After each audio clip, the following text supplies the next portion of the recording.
It's Andy Campbell! It's in! Campbell comes off the bench to be a hero! A superhero! Breakthrough! It's taken a while, but it's been worth the wait for Cardiff City!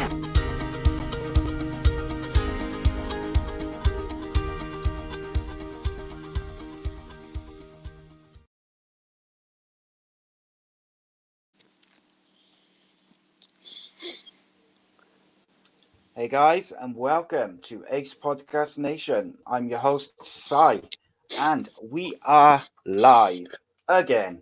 Second week in a row. Only this time we're not just on YouTube, we are on Facebook as well.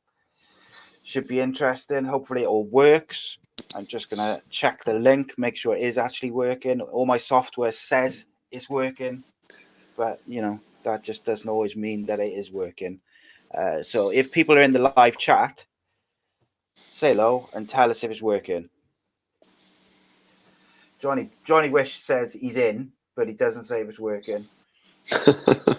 He's in though. Here we go. That's he's in. He's in. See, this is where it could all go wrong, and I don't want to just get right into it if it's not on. So let's just double check.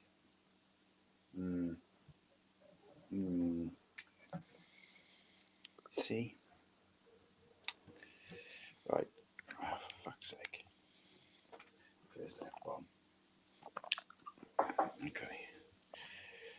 Let's have a look on the Facebook.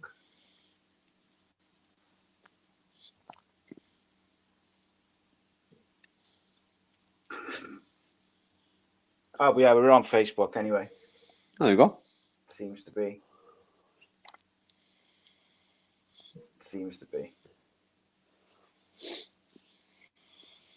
Oh, see, I don't know whether to carry on now or not, or whether to just do it. Oh, it's recording anyway, so it's like, is what it is, I suppose. How about a fact check? Everywhere says that it's working,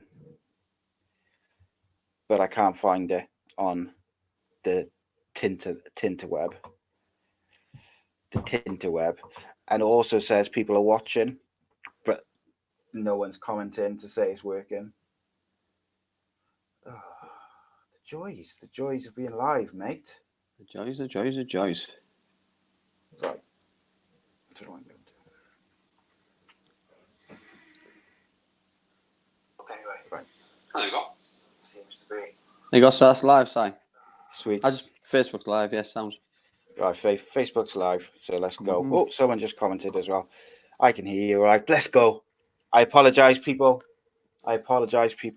but we are live finally for the first time ever, live on Facebook. Welcome, people. I'm Si, the host, and we'll be joined by Andy Campbell, who you just heard there, which we will meet in a minute. And as usual, we'll go through all sorts of stuff. But just to say a little bit of housekeeping. I think towards the end of the show, we'll do a Q&A section where you can ask Andy questions, myself, if you really want to, and, ask him anything. He'll answer anything. It doesn't matter how odd or strange, and we do get a couple of strange ones. As usual, same for this show and all the other shows that we do. You can get them video form, youtube.com/ACEpodcastNation. Please subscribe, click the bell, because that's the best way to support the show, support the channel. And audio versions, Apple Podcasts, Spotify, iHeartRadio, TuneIn Radio, everywhere, Google Podcasts, the lot.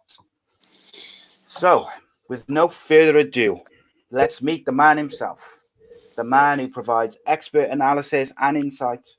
He's a former Premier League Championship striker, Cardiff City legend, Boro hometown hero, Fox in the box, speed demon, Davy Jones' favourite son, still the king of the Millennium Stadium, the goal collector, Mr. Andy Campbell. Welcome, my friend. How are you? I'm good, mate. Yeah, you?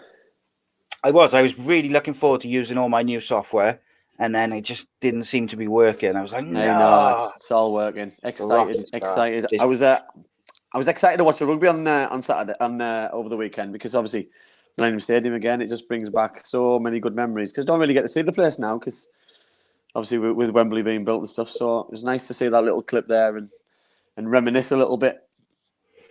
Yeah, did you enjoy the rugby then, mate? Wales game or England game? Well, the England game, obviously. No. Being as you're No, English. to be fair, the second half was good. I think the first half was a non-contest. But second half, the battle back, but just didn't have enough time to and enough quality to bring it back, So yeah, France looked like the France of old. I got to say, I haven't seen them play like that for a very long time. no, Speed. Dom Gamble says speed demon. yeah, I play with Dom. Dom's one of my Dom's my one of my excellent teammates for the over 40s on a Saturday. So saying that Dom's quicker than me, by the way. Does all the running for you. Dom's quicker than me. Yeah, I allow him. Yeah, there we go. Interesting week of football, mate. Interesting weekend in the Championship as well. Yeah, loads to talk about. Not all good as well, by the way. There's been some rubbish again. But yeah, it is what it is. It keeps us occupied and talking about stuff. But some things are getting a little bit tedious and a little bit boring, which we'll go on about shortly. I was there. Yeah, I went to watch Cardiff and Reading on Friday with my son for his birthday. Yeah, and, I got a funny story to tell about that. Well, not so funny because of the reason, but he said something funny anyway. But before we get into the Championship, we're going to talk some any other business. So this is where me or you can just pick whatever we want and have a little rant or talk about it. I'll let you go first because I went first last week. So yeah. Well, I'm going to start with social media, and I've got two different parts of it. What I'm going to look at, and it's supporters first, and you know what I mean. I know we have fun on the side about Leeds United, and a Leeds supporter, which I couldn't believe, has done a little montage of all the misses what Paddy Bamford's done. I don't know if you've seen it on Twitter. It's quite funny, but he's a Leeds supporter, so why is he hammering his own player and killing his own team's confidence on social media? You know what I mean? Social media is there for good and bad, of course. You know what I mean? But you've got to back your players, you've got to back your team, and I just don't understand it at times. You know what I mean? I'm all for when you're frustrated, but you know what I mean? The poor lad, you know what I mean? He missed some sitters again on Saturday, which we'll go on about. But you know what I mean? It's not going to fill him full of confidence if he ever gets wind of this or watches it himself, because it's just an absolute disgrace. But then I go on to a player's social media. So I had to veer away from the Championship a little bit here. So it's Jesse Lingard. Obviously, Man United are having a horrific time at the minute. Can't buy anything. Can't buy points. Can't buy performances. Probably out of everything. And Jesse Lingard thinks it's all right to post things he does on Saturday night after another horrific result against Wolverhampton Wanderers. And I just don't get it, Misai. If these players are either stupid or really badly advised, because you know what I mean. To post things what they're doing on Saturday night after a bad result is just absolutely criminal. You know what I mean? I remember and go back in the day, you know what I mean. We used to love a drink. We used to love going out. We used to love partying, enjoying ourselves. But I tell you what, if we ever got a heavy beating, we would not go out. Never mind tell people, or you know what I mean. You'd stay in. You'd be gutted because your weekend's been ruined because of football and that. But that's just the way it is. It's a job. You've got to take it seriously. And these lads are really lucky and very well paid. And I can understand why there's no relationship now with players and supporters, because how can a supporter who's passionate about Man United relate to somebody who's posting things and laughing and joking and pranks and enjoying themselves on social media? I just don't get it. Yes, players have to have lives, but they've got all summer. They've got this winter break coming up. Post something then. Don't post it after you've just had a horrific performance against Wolverhampton Wanderers or a bad result, because it just annoys the hell out of me. I just don't get it. You know, I told you I was going to have a rant, by the way, because it's been annoying me, but now I'm talking about it. It's probably making me even more mad because, you know what I mean? I'm not jealous that players are earning this kind of money. I just think that the relationship that I've got with yourself and fellow Cardiff City fans, Middlesbrough fans, I'm really honest and really open, and I'll talk to anybody about anything. But I don't think players nowadays have that openness and have that relationship with fans, and I believe it's because of social media and. You know what I mean? But players don't help themselves at the same time whatsoever. But then, right, think about Jesse Lingard this season, lost his place in the England side. Yeah. I think he scored 1 goal for Man United. Yeah. In probably about 18 months. It's been terrible. Yeah. Terrible to the point where when United have had all these injuries, they've picked anyone but him at times. They've picked youngsters and players out of form ahead of him. And I just find it insulting to the fans that him and Pogba, I think, gets a raw deal to a certain extent because of his price tag and because he's so high profile. But at the same time there, we're talking about a World Cup winner. You know what I mean? If Jesse Lingard has won the World Cup, I will... listen, if Jesse Lingard wins the World Cup, I'll give him whatever slack he wants. He can post 24/7, 7 days a week on social media. But until you've won the World Cup and until you've won what Pogba's won, no, you can't. They're not in the same league as me. And I see people putting platforms on. If it's not him doing it and someone else is doing it, don't make him look stupid. If he is doing it and he's badly advised, then whoever's advising him, if he is doing it on his own, then use your own common sense, mate, and sort yourself out. Because you know what I mean. You were sub on Saturday. You came on. You didn't change the game. You didn't really perform as well as you can do. You're not performing. That's why you're sub. You know what I mean? I'm not digging him out here. You know what I mean? It sounds like I'm not intentionally digging him out. I'm digging it out, the social media aspect of it, and there's a time and a place for it. And it's not. And on Saturday night, after a 0-0 draw against Wolves at home, is not the time to do it. No, it's not. And I tell you one thing, mate. Right, is underperforming players who were completely cut off from fans is a big problem. Huge, mate. Huge. Football's never going to get any better relationship. You're never going to get more bums on seats if you don't have a better relationship with supporters and fans, supporters and players, because it's just impossible. Football is a business. It's separate and it needs to change drastically. Especially when you've got ticket prices going up and up and up, constantly being increased. So this moves me on to something similar, but not the same. It's you've got West Ham fans, you've got Man United fans protesting at the moment against the owners. Now, those clubs, Cardiff City, not spending any money in the window, but they want people to buy season tickets for next year. Clubs constantly want money. They sell everything. They merchandise everything. Supporters are just left that they just pay it. No one gives two hoots about them. And that gets to me because without the fans, don't care if you're Man United or Merthyr Tydfil, you've got nothing. You've got nothing if you've got no fans. West Ham United, big, large contingent, and there's a couple of them which watch this show, and even though they're not in the Championship, although they soon could be, but unfortunately, sorry guys, they have lost on the weekend again after being up. They've lost 19 points from winning positions this season in the league. If they'd gone on to win those games, they'd be third in the Premier League. Yeah. Now they've brought in David Moyes to, I don't know, steady the ship, be defensively solid, whatever you want, whatever David Moyes does. Hard to base, yeah. Not entirely sure what he does, to be honest. I'm not entirely sure how he keeps getting these jobs, but he's there. Yet again, they've dropped points after being, I think it was 3-1 with whatever to go. 19 points from winning positions is unbelievable. And I looked at the West Ham squad. The West Ham squad's pretty good. They've had some problems with injuries. They got like Yarmolenko, they got Antonio and Mark Noble, these players. They've just signed Jared Bowen. And I got to say, if I was Jared Bowen and he had a pick of a few different Premier League clubs, I'm not sure West Ham would have been my choice. But, we'll see. They're banking on him scoring goals. If he doesn't score goals, they're going to be on his back. And it's a negative atmosphere there anyway. Well, you look at the bigger picture side, you know what I mean? They've had far too many managers in a small space of time. You know what I mean? There's no consistency. There's no continuity. You know what I mean? You look at the board. You look at the owners. You know what I mean? There's no. I don't know what they're looking for. You know what I mean? When it was at Upton Park, they had a lot of success. You know what I mean? It was a really difficult place to go to. They're moving to the new stadium, which is a business decision. It's to push the club to move forward.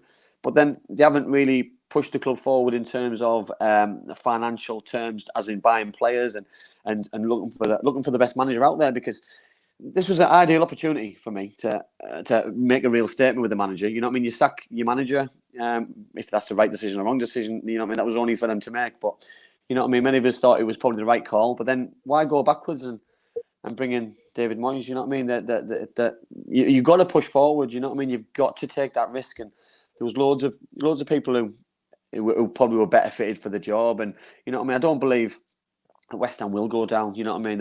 I don't believe they will. They're too good for me, in my opinion, to go down. So for me, it wouldn't have been a risk to give it to somebody who was a little bit unknown in the Premier League. You know what I mean? To go for the safer option.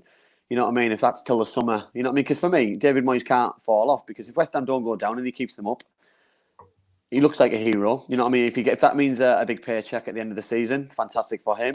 If he overachieves and they do really well, then they've got to keep him. You know what I mean? And that's another wasted year, in my opinion. So, you know what I mean? This is you know what I mean? People are messing around with people's football clubs, and I just don't think you can do it. You know, it's such a backward step for me. And you know what I mean? We have a lot of West Ham followers on here, and you know what I mean? It would pain them, and I think it'd pain us to be talking about West Ham regularly next year in the Championship show, because you know what I mean. You don't want them. You don't want these kind of clubs in the Championship. You want the best sides competing left, right, and centre. And West Ham overachieving. They're a club in the capital. They're a club who should be achieving more, and they're underachieving for me because of reasons board and above and owners. Because that's where the book's got to stop. Just stop blaming managers.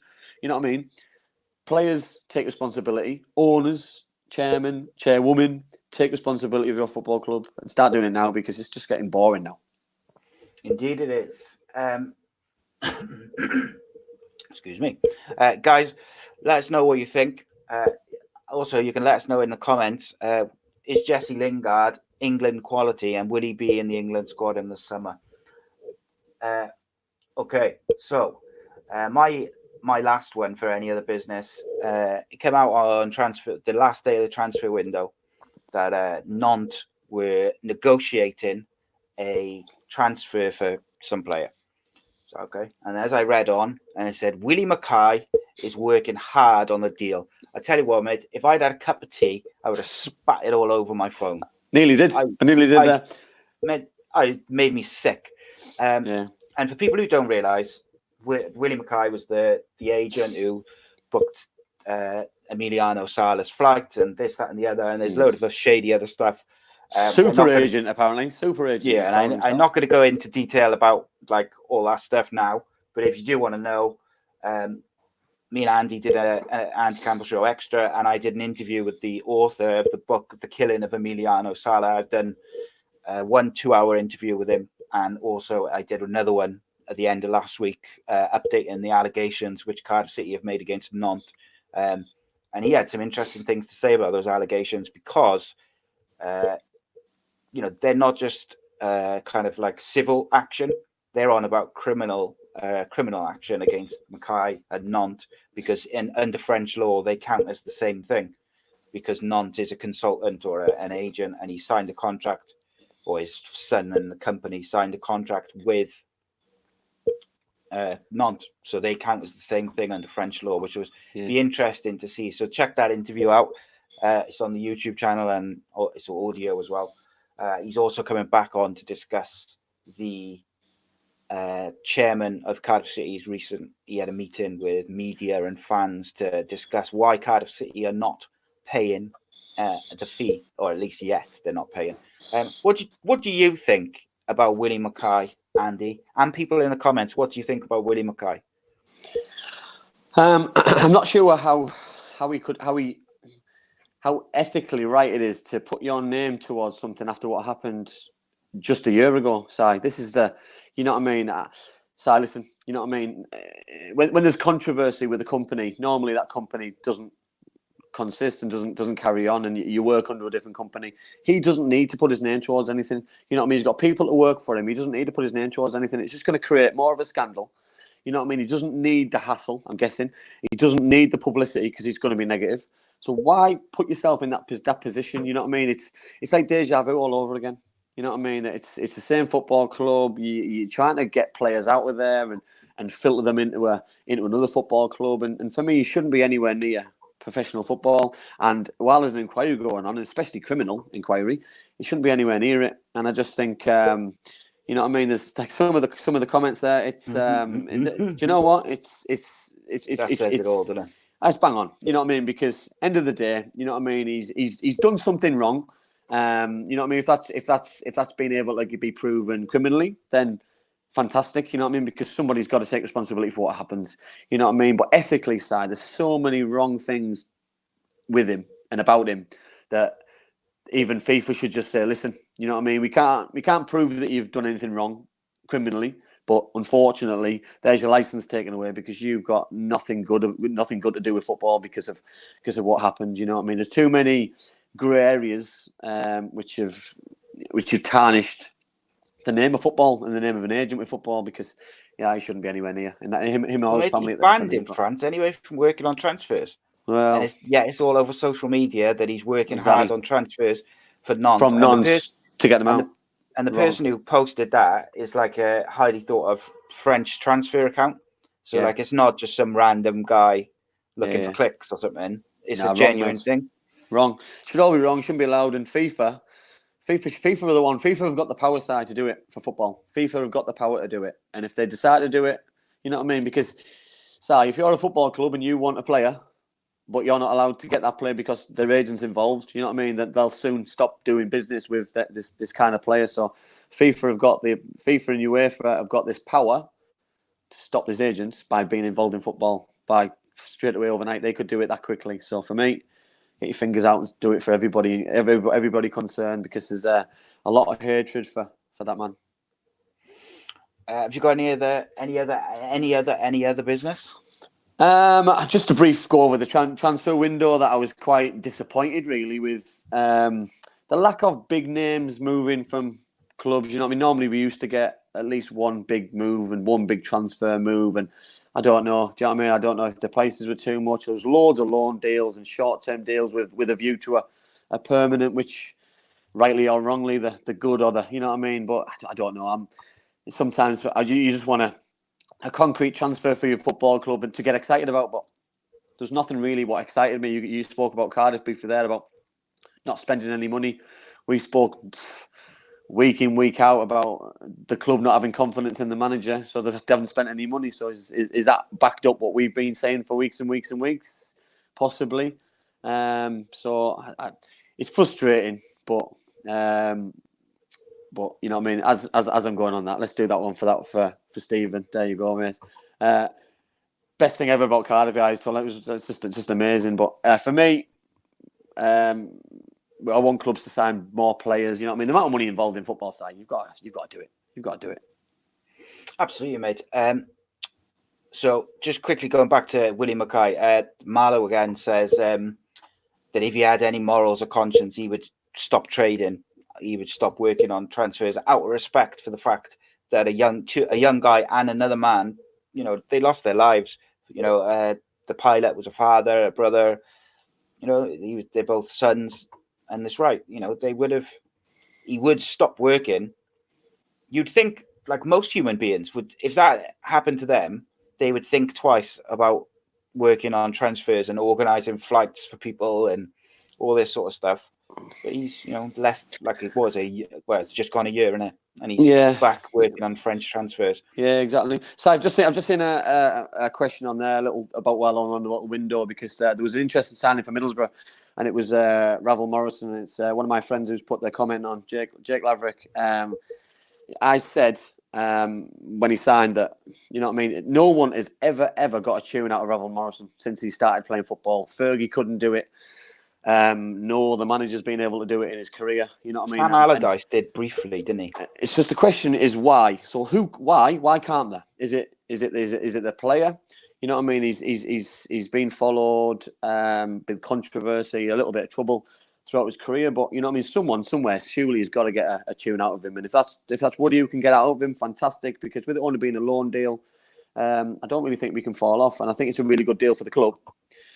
Because it's not a full transfer, you know what I mean? It's for a short term deal till the end of the season. If you can get them up the table, and obviously I think they'll be safe anyway because there's too many poorer teams below them. But I believe he's got a point to prove, and if he wants to get back in the Premier League, he's got to perform in the Championship side because it's such a tough league, the Championship, and the scrutiny's going to be on him because people will try and wind him up in the Championship because you know what I mean, because of the player he is and the character he is, and he's got to be able to handle that. But I tell you what, he's super talented, mate. He is. You can get a tune out of him just from now till the end of the season. Yeah. He could bag 15 goals. He's that good. Like, he's so good. But like I say, no one's ever been able to just get him just thinking about his football. No, he should have like 50 caps by now for England. You know, it's just one of them. Yeah. Okay, so I was gonna do any other business, but I think we'll move on to the main event, the meat and bones of the show. Everyone watching, guys, thanks for joining us. Give us a thumbs up, whether you're watching on Facebook or Twitter. Share the link out. Get some more people on here as well each week, every Monday, 7 p.m. Every Saturday, myself or Andy put out 3 polls on Twitter on the at ACEcast_Nation, where you can vote for the 3 main featured games for the show each Monday. But obviously, we cover the other games as well, but we sort of focus on the 3 main ones. So make sure you vote and share when you voted. So the first game, mate, surprisingly enough, Cardiff won, Reading won. Well, obviously you were there, Si, weren't you? You know, I watched the game live on TV, and we spoke, Si, over and over and over again at how slow Cardiff City start. And after the last weekend's game against Reading in the FA Cup, which has started really well, it was the best I've seen them start for months and months and months, especially since the new manager took over. I was just so disappointed how lacklustre they were, and you know what I mean. And it just gave Reading an opportunity to put the foot on the game, and you know what I mean. When you start slowing that in the Championship, teams can get on top of you, and you know what I mean, and the crowd can get on your back a little bit, and it started like that. And Reading started with some attacking player and got ahead. For me, poor defending. You know what I mean. You've got to stop the cross from right hand side, and then Mite with a header. You know what I mean. He was unmarked. It's 6-yard box. You know what I mean. The goalkeeper could have done a little bit better, I feel, but to think the ball was straight at him, but it went through his legs, and it just gave Cardiff an uphill battle side. You know what I mean. Something that you can't afford to give poor sides in the Championship something to hold on to. And Reading are no mugs at the minute. Reading have upset a lot of teams this season, and they're on a really good run. And Mark Bowen's got them really organised, and especially in the first half, I think Cardiff just lacked massive ideas. You know what I mean? They couldn't get Lee Tomlin in the game. I think Lee really struggled to get in the game first half. Every time he got in the ball, there was 2 or 3 men around him.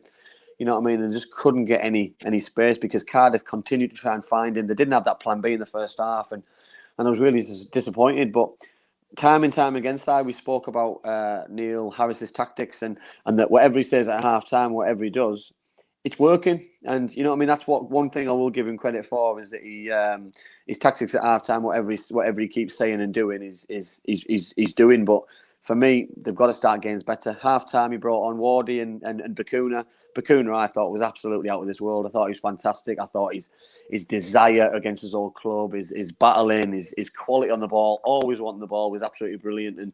And Cardiff thoroughly got the goal that they deserved. And you know what I mean, Patterson, he was like an old centre forward following in. You know what I mean, after the defender hit the post. But you know what I mean. But when they scored, they expected him to kick on again, and they didn't really do that. And they sat back a little bit again, expected to win it, and Reading probably could have nicked it in the end with a couple of long-range shots and crosses, which ended up on the roof of the net. But all in all, a poor point because Cardiff are better than that and the fans deserve a little bit better.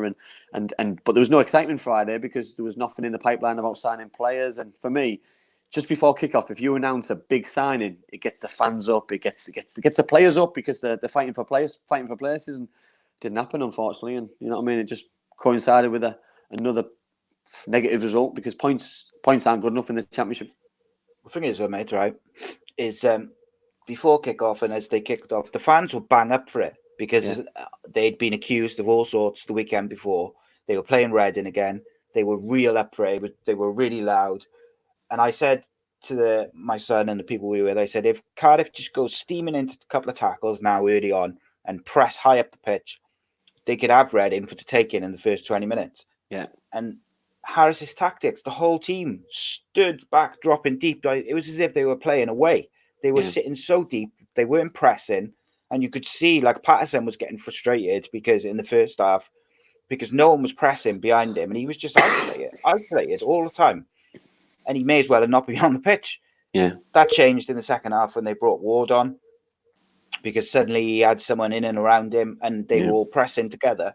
But tactically, I said it for weeks. Like, I thought Harris is terrible, and he didn't do anything really on. I know you say about like the, like the halftime team talk and this and that and the other, but to me, it's not just one half. I totally agree, Si. 90 minutes, mate. And and for me, Si, to me, the poor man's Warnock, mate. And that's like Neil Warnock was poor this season. Yeah. But Si, for me, you can win games in the first half. You know what I mean? If you go at teams and get at teams and go 1 or 2 ahead, the game's over. Kill the game then, because we've got the players. Cardiff City, you've got the players to hang on to a result.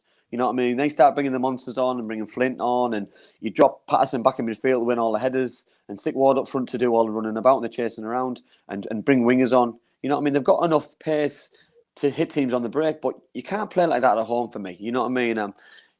It's just it is frustrating and upsetting, because I look at the group of players and it's just underachieving, and as you know what I mean. And I'm not slagging the players off, because I do believe that it's the tactics what are letting them down, and you know what I mean, or team selection, and you know what I mean. Obviously, they brought a couple of lads in on loan, and you know what I mean. Is that going to be enough? Is that going to change the way they play? Because, Si, listen, we spoke about this, and we spoke about where are Cardiff inundated of players, inundated of wingers. They've got wingers for fun. They don't need any more wingers. Albert Adoma, I watched him at Middlesbrough. I've seen him closer to Nottingham Forest. We don't need another winger. And how good was he for Boro? Well, he was probably a few years younger as well, by the way. So he was very good. He was handled really well by Karanka, and you know what I mean. He fitted the team really well, the way that they played, and you know what I mean. He was fed of the ball quite often every time they got it. But you know what I mean. He hasn't played a lot of football at Nottingham Forest, hence why he's moved on. You know what I mean. And you know, the pressure is going to be on him to go and play week in, week out. Yeah. I like you said, I thought Bakuna was very good. I thought Pack was better in the second half. Yeah. Defensively, Cardiff are an absolute shambles. Yeah, they're all over the place. But things I'll say, it's like trial and error. It's like that they're trying to find the right partnerships left, right, and centre. You know what I mean? Because for me, Aidan Flint, you spend that kind of money and you've got to play him. You have to play him. It's just simple maths. Interesting, obviously, with Peltier leaving, you know what I mean, because he hasn't played the last couple of games. So something's gone wrong or happened there, because you don't lose your best right back, because you're filling in gaps there. So you're playing a centre half at right back. You know what I mean? And right back's such a difficult position where you've got to go forward and then defend, and you're an outlet. You know what I mean? At times you're an outlet, and you know what I mean. Joe Bennett's got it to a T sometimes. That he bombs on with the quality going forward, but then he has to defend. But when you're a centre half, you know what I mean? Sometimes people let him have the ball, and it's so frustrating, because, you know what I mean, the first form of attack is your fullback, and if your fullback's not putting decent quality forward, then you're always going to be on the back foot. And I believe that was happening quite a lot, because Reading had probably organised their tactics really well, and probably thought the Cardiff were going to play with a three, with a team selection. Because when I seen the team, I did look at it and go 3 centre halves. So we're going to play wing backs. I thought Joe on the left, Gav White on the right. And I'd have probably been quite happy with it, because we packed the midfield, win your battles in there, 2 up front, or Lee further forward off Patterson. Didn't happen. You know what I mean? So I'm not saying I'm an expert. I'm not saying that these things could happen, but you know what I mean. But hindsight's a wonderful thing. The tactics were all wrong on Saturday. You said it there about not pressing and not going for the jugular, and not getting the fans going and excited from the off and from the whistle. And you go 1-0 downside, you know what I mean? You can hear a pin drop at times, you know what I mean? In every football ground, never mind the Cardiff City Stadium. And the fans deserve better. I know that, first and foremost. So I just think, I can't keep saying it. You know, I was saying it for Middlesbrough for the first 15, 16 games, that the club's too good to go down. Yeah, the club's too good to go down. Cardiff City, if they're not careful soon, you know what I mean? You see your Brentfords, your Forests, your Leeds, your West Broms. Well, hang on, I'll stop you there. Do you know what? Do you know what the Running difference away is with it. between all those teams you just named and Cardiff City? Go on. All those teams spent money. Yeah, They spent spent money, yeah. money, and they Bristol City. didn't have parachute payments. Hmm. Bristol City Bristol spent City side, £5 million quid to Brentford. spend. Brentford, how much did Brentford spend in the summer? 20 million or something stupid? Yeah, minimum, Si, minimum, and they haven't sold either. By the way, they've obviously got a plan this year, Si, and it's working. Right, well, exactly. Go up, or go bust. Yeah, they've gone for it. They've gone for it, and I like their tactics for it because you know what I mean. Sometimes you've got to take a risk side to go up. Yeah. So sadly, one of the most exciting, aggressive, loud moments of the first half was there was a guy in the Reading end. So, like, if you look at the Reading end, it's got a small area. There's like probably a few hundred fans there, if not a couple of thousand or whatever. And it's all like black and dark jackets. And then there's this one guy who's got a bright white jacket on, and he starts giving it the airplane and this and that. And he stands out like a sore thumb. And it's a stupid, horrible thing to do at the best of time. Like anyway, but to do it in a bright white jacket, so you stick out like that. So of course, a couple of people seen him, and then it's spread up. So they was kind of in the corner, and we were in the other end in the Ninian stand, and like all of this one side of the ground is getting angrier and angrier, and everyone stood up. And then he kept doing it, like I'd say for at least 5 minutes, he was constantly doing it. And there was a couple of others who didn't get chucked out. So he's doing it and he's doing it. People are getting more and more angry. And then you see all the stewards and security just appear, and they just come in and just like drag him out or whatever. And it's loud and everyone's shouting and screaming. But for a split second, couple of minutes, it was in danger of getting nasty. And I tell you what, if that had been in Ninian Park, he'd have caused a riot because people were fuming. Yeah. And we were like right at the opposite corner, but on that side. And all the fans have like started moving towards that end. And my little boy's 10 has said, what's happening? Because he couldn't see. And I explained. And he said, all right. He said, should we go? And I was like, oh, we're all right, mate. We'll stay here. Give him a couple of years, he'd be steaming up there. But yeah, it was just.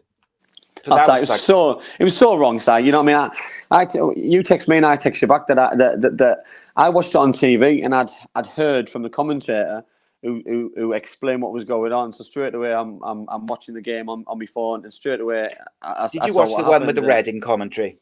Yeah, on the whatever it is, I Follow Football or something. Yeah, that's that was interesting, was it? It was. It's yeah. Well, Si, listen. You know what I mean. The pictures are clear to see. You know what I mean. God, so for what happened 6 days previous, because it was the following Saturday, wasn't it? About the racial and homophobic behaviour by the Cardiff fans, which never happened. Didn't happen. You know what I mean? Never happened. You know what I mean? So for this to happen, and not a big thing made of it, it just doesn't sit right. It just doesn't sit right with me. You know what I mean? And you've got football fans turning up at games, Si. Not turn up for the right reasons. You know what I mean? You go to watch a game for the football. You know, support your team. You know what I mean? And listen, and we said about this site about banter. You go to away games. The best games are when you go away with the lads and you're having a couple of beers and you're having a banter, been in the pub before the game. When the game's on, you've started a song and a chant. Surely, what is wrong with your head if you're starting and thinking in the pub or before a game or coming on the bus that you're going to do an aeroplane salute or whatever you're going to call it to goad Cardiff City fans into something which is still raw after just a year of it's the anniversary the week before, wasn't it? Do you know what I mean? So, and especially after what happened the week before. So you need people need the red looking outside for me. It's absolutely ridiculous.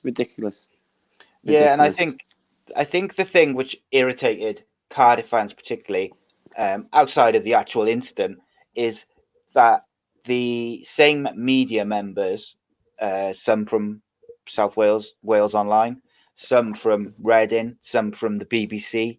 Jackie Oatley, I'm looking at you.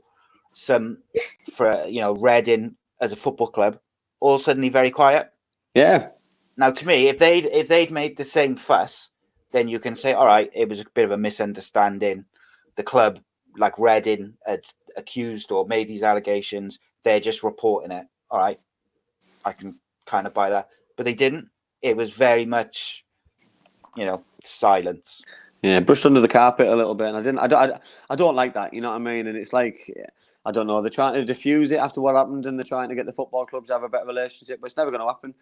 You know what I mean? You've got another game coming this week again in the FA Cup, and it's just going to cause. You know what I mean? I hope the idiots who come along don't try and cause more problems again, because that was just, you know what I mean? It's just going to cause more problems.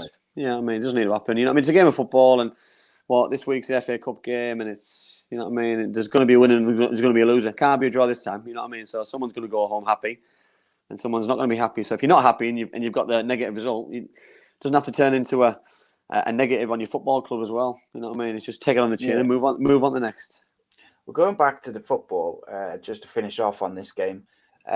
Cardiff City in Flint, Bamba, and the other one, I can't remember his name off the top of my head. Morrison. Nelson. Four of them. Those four. Jazz Richards as well, if you want to put him in the same centre half.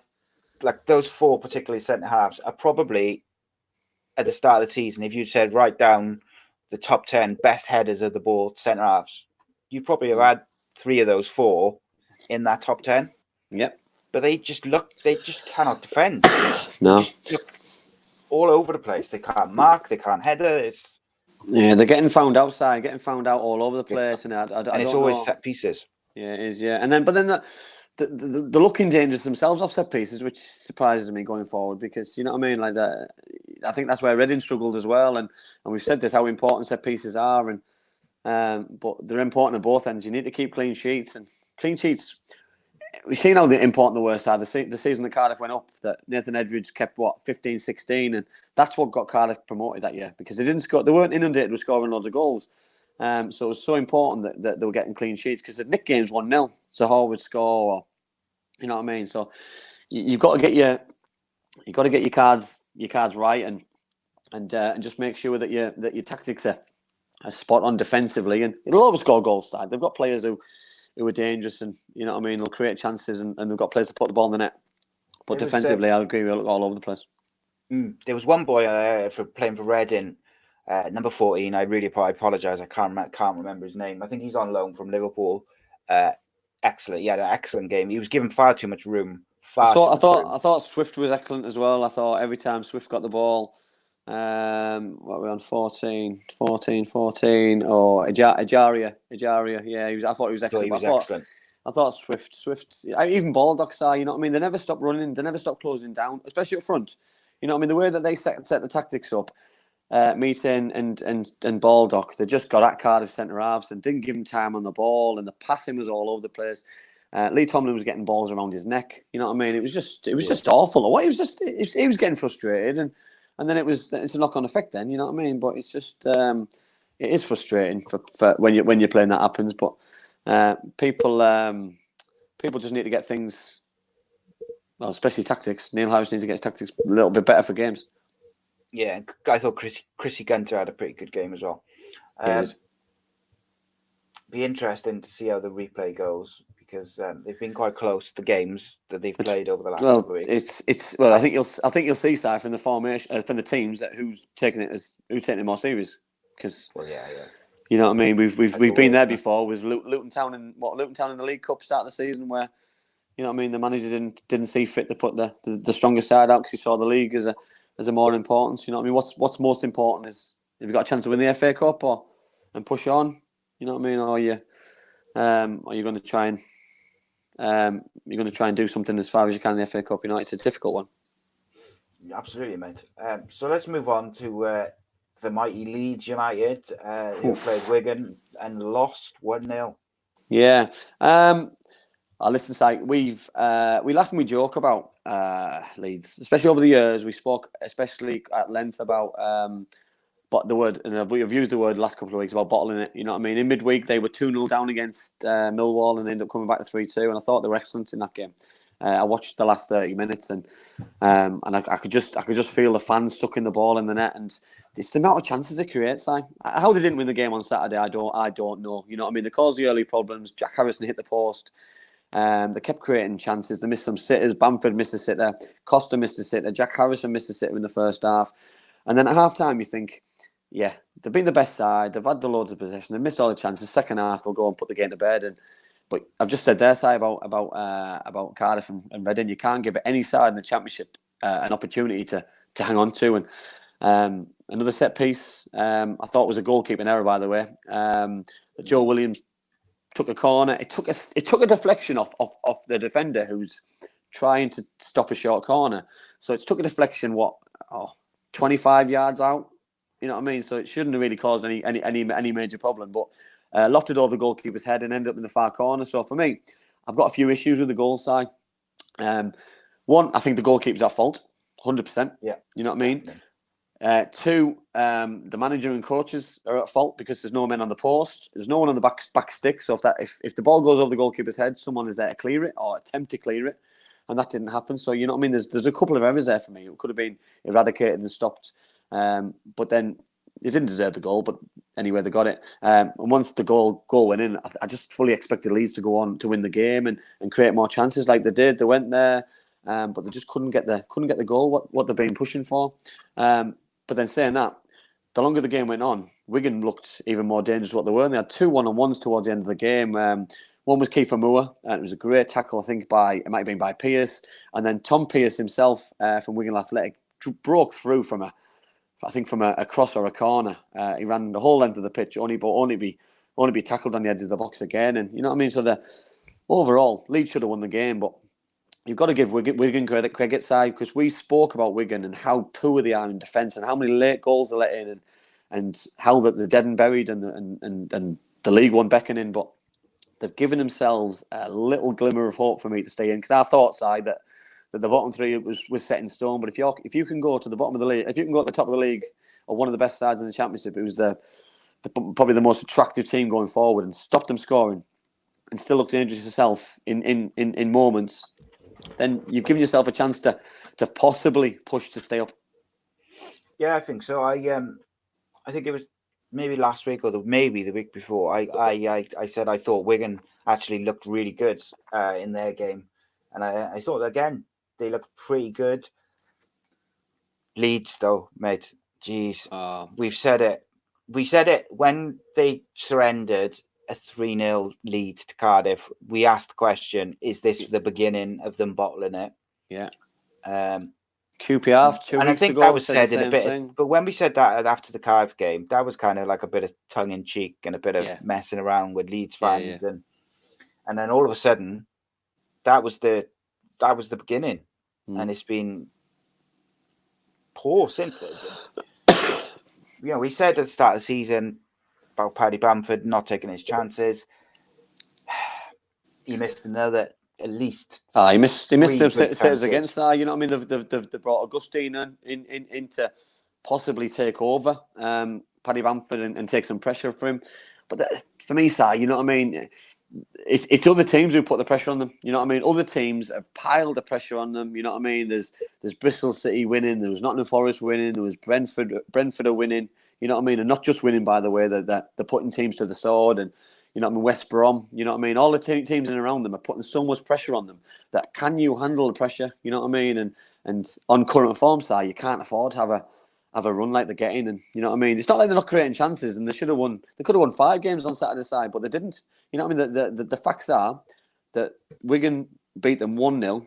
They missed a ton load of chances, and unfortunately, you know what I mean? It is what it is, and you've got to take them on the chin, because you know what I mean. You're only as good as your last game, and obviously they failed to score against QPR a couple of weeks ago. They were 2-0 down against Millwall at home through the week.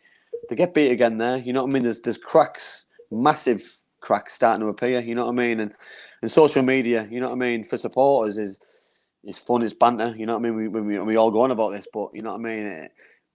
You know what I mean? I hope Leeds can turn it around, because they've been the most consistent side for me, and they've been a joy to watch and a joy to talk about, especially going forward.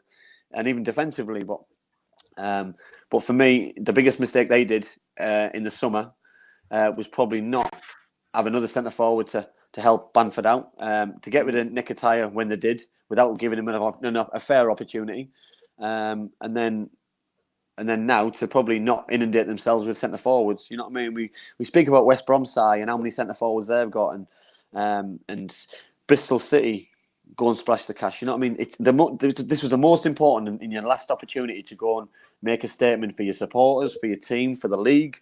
You know what I mean? How much do you want promotion? And that this was an opportunity for them to go for it, and unfortunately they didn't. Yeah, I agree. I just don't know what to make of it, because, like you mentioned, Nketiah there. Every time he came off the bench, I thought he looked real good. So did I. I totally agree. And then all of a sudden, they just sent him back. They never started him. I think he started 1 or 2 games, maybe. Yeah. I don't even know if he did His start goal to game ratio, Si, in the Championship for Leeds, I thought was very good. You know, but if he's surplus to requirements at a football club, you know what I mean, he's gonna go somewhere else and play, because he needs to play. He deserves to play. Yeah, I think so. And did he go anywhere in the end? Yeah, I know he was rumoured to go to Bristol, and I don't remember reading that he did. I don't know. I'll find that out. I'll get that information out for later on. Yeah, and even like the likes of Glick, who at the start of the season just looked irrepressible. He was amazing. Everything was good. He just looks like he's maybe lacking a little bit of confidence. Hernandez, again, still looked tidy and good on the ball, and I thought Hernandez did pretty well, but they're just not putting those chances away. They're not. I don't think they're creating as much either as what they were. Like a month ago, maybe 2 months ago. No, I totally agree, Si. You know, they were creating so many. Yeah. And your nephew's in the house, mate. Mine is. Yeah, I think so. Oh, yes, it is. Dylan, big shout out to Dylan. Big shout out. This is Dylan. You were going to call him Little then, weren't you? Well, he's bigger than me, like. So, again, guys, just before we move on to the next game, thanks everyone for watching. And we've been up and down. It goes up and down on Facebook and stuff. But I appreciate you all coming in. Drop us a thumbs up, share it, try and get as many people coming in and joining the conversation. There seems to be more people on Facebook this week than there is on YouTube. I don't know whether Facebook's a bit more accessible, maybe, but who knows. But we'll be on both going forward anyway. And the next game, West Bromwich Albion 2, Luton Town 0. I'll start with Luton side because you know what I mean. We spoke about the start of the season, especially that you know what I mean. That how impressed I was massively impressed. You know what I mean. The way that they came up the last couple of seasons, promotion, and could they sustain it? You know what I mean. You've got players who've played in League 2, League 1, and they're holding their own for long periods in the Championship. But now it just seems as though they've hit a wall where it's just going to be so hard for them now to turn it around because against West Bromwich Albion for probably 95% of the game, they were backs against the wall. They couldn't handle Robinson's wing play. You know what I mean? His pace and his power and his drive, and they just start so strong side. You know what I mean? You look at the team, and I think that's what impresses me the most. Side that you know what I mean. For me, you've got one of the best managers in the Championship, and probably one of the best managers the Championship's ever had. In Slaven Bilic, you know what I mean, and then you can have Phillips, you can have Robertson, you know what I mean, you can have Charlie Austin, you know what I mean, Robson Kano on the bench, yeah, you know what I mean. You've got Pereira wasn't even in the 16, you know what I mean. So it just shows how strong a result it was. They started really strong. It was an own goal by Daniels, the first goal from a Robertson cross, an excellent cross, by the way. But they kept on going. They kept on getting at them. They created more and more chances. I thought Sluga in goal for Luton was just absolutely fantastic. If it wasn't for him, you know what I mean, they could have had another. There could have been another Brentford game, and what was that, 6 or 7? You know what I mean. So thankfully for him, he made some really, really strong saves and good saves, and the game was killed off by a G with a great header from a fantastic Phillips cross. And West Brom, they're just so strong, sir. You know what I mean? I've just said there about the squad and the attacking players going forward, but defensively as well, midfield wise. That they've got a lot, and I don't see them slipping up. I honestly can't see it. They've got Johnson in goal, who's been promoted at this level with Villa. Ajay, you know what I mean? You've got your Barclays, you know what I mean? You've got your Jake Livermore's in midfield and your Sawyers who just keep them ticking over. Your front 3, 4, 5 and 6, whichever you're playing. That's not including Kenneth Zaha as well, who also didn't play. That it's just they're just inundated with really good players, and it's going to be a tough ask to someone to stop them going forward, because you know what I mean. They beat West Ham. What was in the FA Cup last week? You know what I mean? So they're on a really good run. I can't see it. I can't see it stopping. I'll be honest. I can't see many teams beating them with the squad of players that they've got. Well, when we had that question, I think it was last week when someone asked us who we thought was going to go up and down and from the Premier League and the Championship. I did say Brentford and West Brom were the two to go up automatically. So I'll take that as a win now, and we'll leave it at that. Absolutely. It's about time we had one.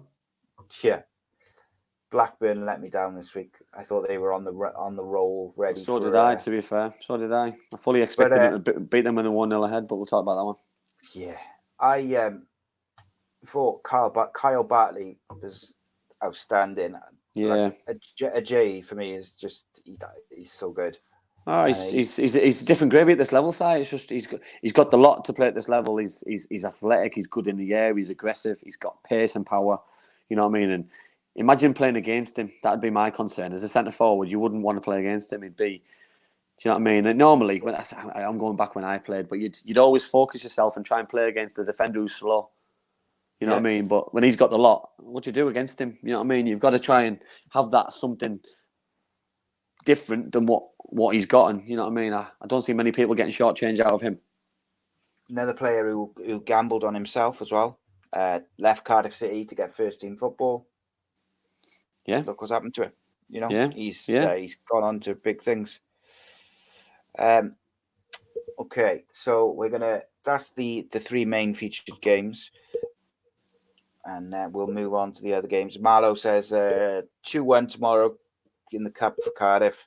Both goals second half, obviously, because they won't come in first half, will they? No. Put your money on that. Put your money on that. By the way, put your money on that. Cardiff did not score in the first half. Yeah. I think. All right, that was it. Was it? Johnny, was it you who asked us to give you some bets? My bet every week would be Cardiff's opponents to be winning at half time, and then either a draw or Cardiff to win second half. Yeah, because it's like clockwork every week. Yeah. All right. So just before we go into the next set of games, today's show is brought to you by Away Day Apparel. Away Day Apparel is a group of casually obsessed football fans looking to bring something different to the wardrobes of like-minded people. Please visit their website, awaydayapparel.co.uk, and I highly recommend giving them a follow on Twitter @AwayDayApparel and Instagram @AwayDay_apparel. As 2020 is going to be a very interesting and exciting year for the brand. And as a special treat for viewers and listeners of Ace Podcast Nation, if you use the code AA Podcast Nation, all in lowercase, you can get 10% off your next order. And we thank them for sponsoring the show. And I believe I saw Mr. Jones, owner of Away Day Apparel, in the chat somewhere. I'm sure I just saw him talking about McKay. Top bloke as well, Si. Top bloke. Got time for everybody, and just a genuine nice bloke, and his gear is spot on. Definitely worth a look. Absolutely, mate. And like I said to you before, I've had a little peek at some stuff to come. And it looks nice. And obviously it's the Euros coming up as well, so I'm sure they'll have some bits and bobs out for that, no doubt. And talking of the Euros, there was a man playing in this next game who made his name at the Euros. How's that for a link? Wouldn't get that on TalkSport. No, you wouldn't. Derby County 4, Stoke City 0. And, Mr. Rooney was outstanding. Yeah, fantastic. But Si, we spoke about Stoke City, Si, the week before, and said they turned the corner a little bit. They kept a clean sheet against Millwall, drew 0-0. Beat West Brom at the Hawthorns, beat Swansea 2-0 comfortably. And then they got a derby full of confidence. They turn the season around, and then they get absolutely walloped 4-0. And it just didn't. It just Derby were absolutely relentless. You know what I mean? We've been really critical on here, and rightly so, about Derby County. Away from home, they're awful. But at home at Pride Park, they've got that little something extra. And since Wayne Rooney's took the reins in the centre midfield, they're on a really good run, and I'm not sure if it's too late to make a push for the playoffs. What, they're about 10 points behind Bristol City in 6th position. But all they can do is carry on what they're doing. I mean, Waghorn scored the first goal, which was an excellent finish. He looks like a man possessed at the minute up front. You know what I mean? Leading the line really well. He's got Chris Martin, who gets himself a goal from a home setup, and Chris Martin. Those two are really linking up really well, and it's just a joy to watch going forward. I thought Rooney's free kick was just absolutely brilliant. There was zero power on it.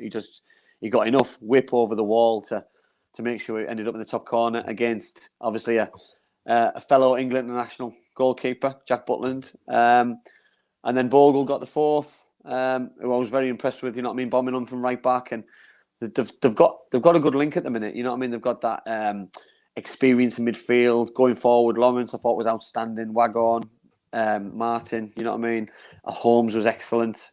The fullbacks were bombing on, and Stoke City didn't have nothing to compete with, really. And you know what I mean? It was just a really, really bad day at the office, and Stoke City will go again. But Derby County will get loads of confidence from this, and if they can follow that confidence through, in some of the away games, then you know what I mean, they'll be forced to reckon with. But it's the away form what's letting Derby County down, and they've obviously got a couple of toughies away in the Championship coming up to play Swansea City away and then Bristol City away as well. So you know what I mean, it's a couple of big tests for them, because they need to start picking up regular points in order to catch the top 6, because you know what I mean, wherever they are after, you know what I mean, I've just said they're 10 points behind. They've still had an underachieving season with the players and the squad they've got, because when Koku took over, I still expected them to do better than what they are. So, you know what I mean, but you're only as good as your last game. I'll go on about that one again, and they beat Stoke City 4-0, so it's a fantastic weekend for them.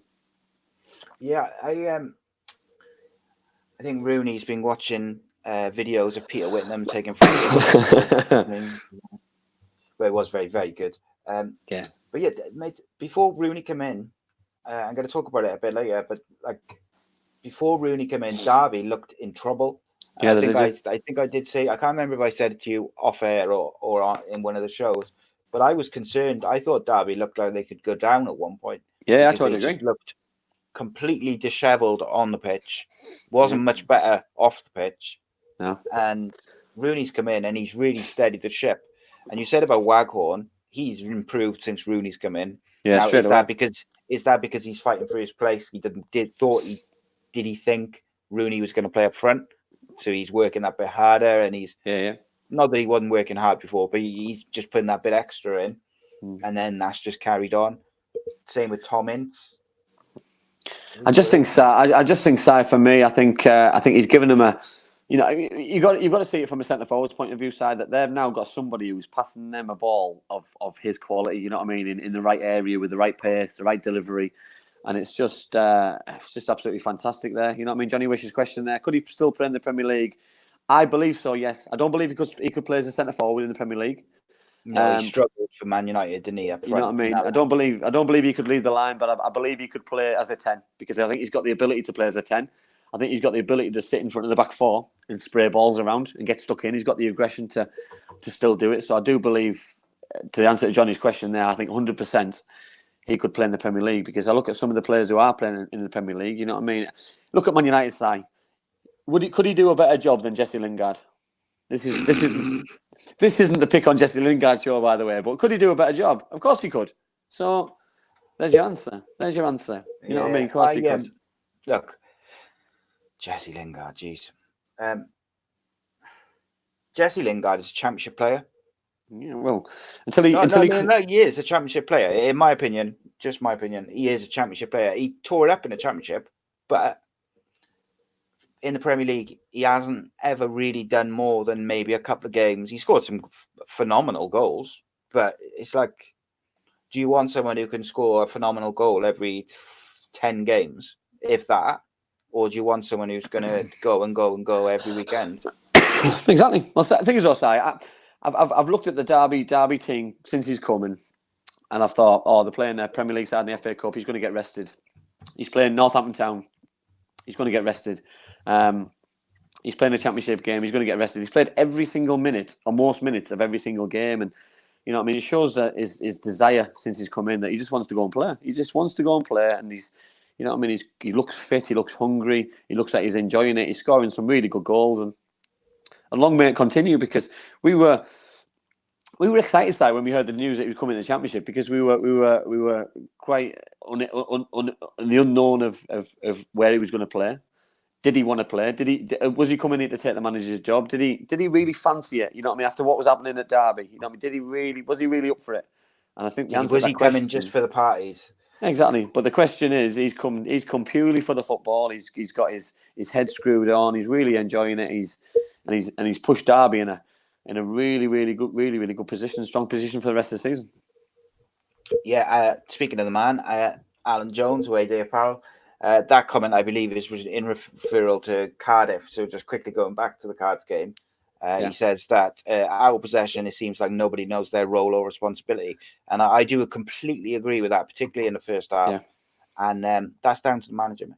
Yeah, well, me and Al have had this conversation over the phone ourselves, and I think this is the biggest frustration of Alan himself and a couple of other supporters, that, you know what I mean, it doesn't look like there's any tactics of when we haven't got the ball. You know what I mean? If are they pressing, are they setting off, or some are pressing and some are setting off? You know what I mean? That's what it looks like for me from the outside looking in. That people are doing their individual jobs instead of everyone pushing in the same direction. So listen, if the back four's got the ball and we're all sitting in our front two, back midfield 4, defensive 4, and everyone was just sitting and they had to come and break us down, I could accept that, but we're not.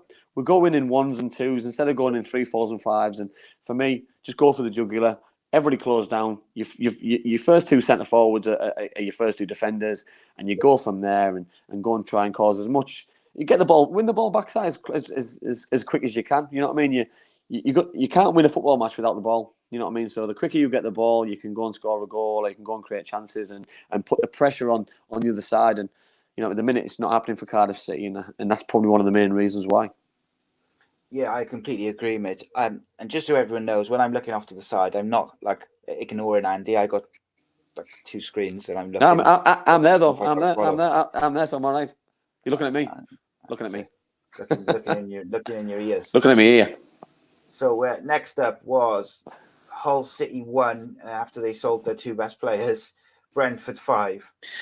Well, I was going to start with that side. What on earth, as a Hull fan, do you expect when you sell your 2 best players? You know, I fully expected Jared Bowen to go. I fully expected it, Si, 100%. But the deal I didn't expect is Krasicki to be sold before he was sold. Because for me, if one was sold, I wouldn't have sold the other one. You've got to, as a business plan and a business decision, Si, it was possibly got to be the worst bit of business ever. You know what I mean? They're in a position, what they are, they're 10 points off the bottom. They continue to play like they did at the weekend. I haven't seen a team performance, Si, worse than that all season. And that's honest. And I know I've watched Luton quite a few times, and we've seen lost 7-0, mate. You know what I mean? I'd say so, because some of the chances what I've seen Brentford miss was just disastrous. You know what I mean? They had and we're on about Brentford here, Si. They're away from home, right? Luton were away from home. Brentford were away from home against Hull. They had 65% of the possession. Brentford had 25 shots on goal. They had 11 shots on target, 5 corners to 2. Do you know what I mean? It was crazy, what chance have you got? You know what I mean? Some of the goals were excellent. Reece Burke scored probably one of the worst own goals I've seen all season with a back header. I don't know what he was thinking. I don't know who shouted him. I don't know what was happening. But Saeed Benrahma scored a hat trick, a wonderful hat trick as well, and a special note, side, because he lost his dad in the week. Yeah. So to score a hat trick let me start that again. To play this week shows an absolute character of him. You know what I mean? So fair play to him to play, to score the goal and to lift his t-shirt up. And he got a yellow card, by the way, which is just awful. He took his shirt off for the first one.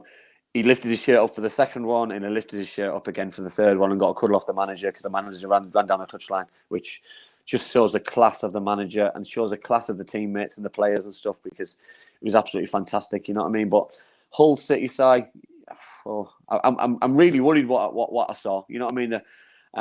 They got Marcus Maddison on loan from Peterborough. By all accounts, he's supposed to be a really good player going forward, but now the pressure's on him to go and score goals side after, and he's got to follow those two.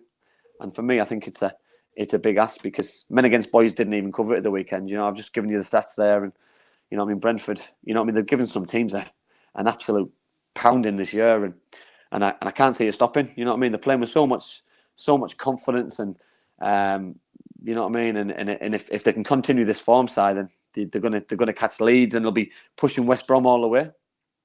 Should he have still been on the pitch? He caught Stephen Kingsley with an elbow just before half time. Do you see that? Yeah, I did. I don't know. Yeah, I don't know the lad personally, but you know what I mean. I've seen him play about 5 or 6 times live this season, and I've not seen him do anything like that. So I don't think it was intentional. You know what I mean? But the thing, I know this sounds really stupid now, but the FA can look at that and give him a ban retrospectively, and give him a 3 or 4 or 5 game ban, whatever they choose. It won't do Hull any good, because he's obviously won the game for Brentford hands down. But I don't think it was intentional, and I think the ref's seen it, or you know what I mean, the linesman seen it. So you know what I mean. I think that says it all for me. Yeah, indeed. Next up, Birmingham City 2, Nottingham Forest 1. Similar thing to Leeds side for me. You miss your chances, you lose games. You know that you can't afford to. You know what I mean. We've gone on about Birmingham all season, Si, about that they're not the no mugs like they were last year. For me, they were a walkover last year. You play against them, you go 1-0 up, you go 2-0 up, 3-4. The world's your oyster. This season, they go 1-0 down. And they've got young players in the side who just don't seem to give up. You know what I mean? That they made a really, really good signing in the window, bringing Scott Hogan in on loan from Aston Villa. And for a Birmingham City side to bring in a lad on loan from Aston Villa is a massive, massive thing. You know what I mean? The rivalry between the two clubs is huge. And for Hogan to score on his debut, obviously we'll settle him down, and probably he'd be a little bit of a hero now, you know what I mean? And the fans will probably adore him. But you know what I mean? About that probably had to happen. I thought Jukovic up front was absolutely excellent. Led the line really well. He wins his plenty of headers. But for me, Nottingham Forest have got nobody to blame but themselves. They went 1-0 ahead through Silva. Hogan equalised on the stroke of half time. Obviously, Grabbin missed a penalty just before Hogan scored, and then second half they missed chance after chance after chance, and then Pedersen scored the winner. 15 minutes to go from a set piece again, from a bit of a scramble. But after that, you know what I mean. But Nottingham Forest can't afford to miss chances like that, because you know what I mean. They win their side. What they do, they'll be 1 point behind Leeds with 3 points. Then it should have been 3 points if it wasn't for all the missed chances they did. But you know what I mean. But we said it about Leeds. You've got to put the ball in the net to win the games, and if you don't, you've only got yourself to blame. And it's not like Lewis Grabbin. Lewis Grabbin is one of the best centre forwards in the Championship, but has to score those goals. Absolutely, guys. Send your questions in on the comments, whether you're watching Facebook or YouTube. Drop us a thumbs up, obviously, and get involved as well in the chat. It's gone a bit quiet the last couple of minutes. Let's hear those comments and those views. I thought Christian Pedersen, he looks a bit of a player for Birmingham. I've been really impressed with Birmingham this year. I've got to be honest. Well, they have signed. I think it's so young. I think the best bit of business they did was to keep Jude Bellingham. Didn't sell him. I'm not sure if there was a bid on the table, or there were a few. Something must say. Listen, someone must have bid for him. Somebody must have. I heard the Man United bid for him. They got turned down. They were going to come back in if the boy, what was the Portuguese lad who they signed?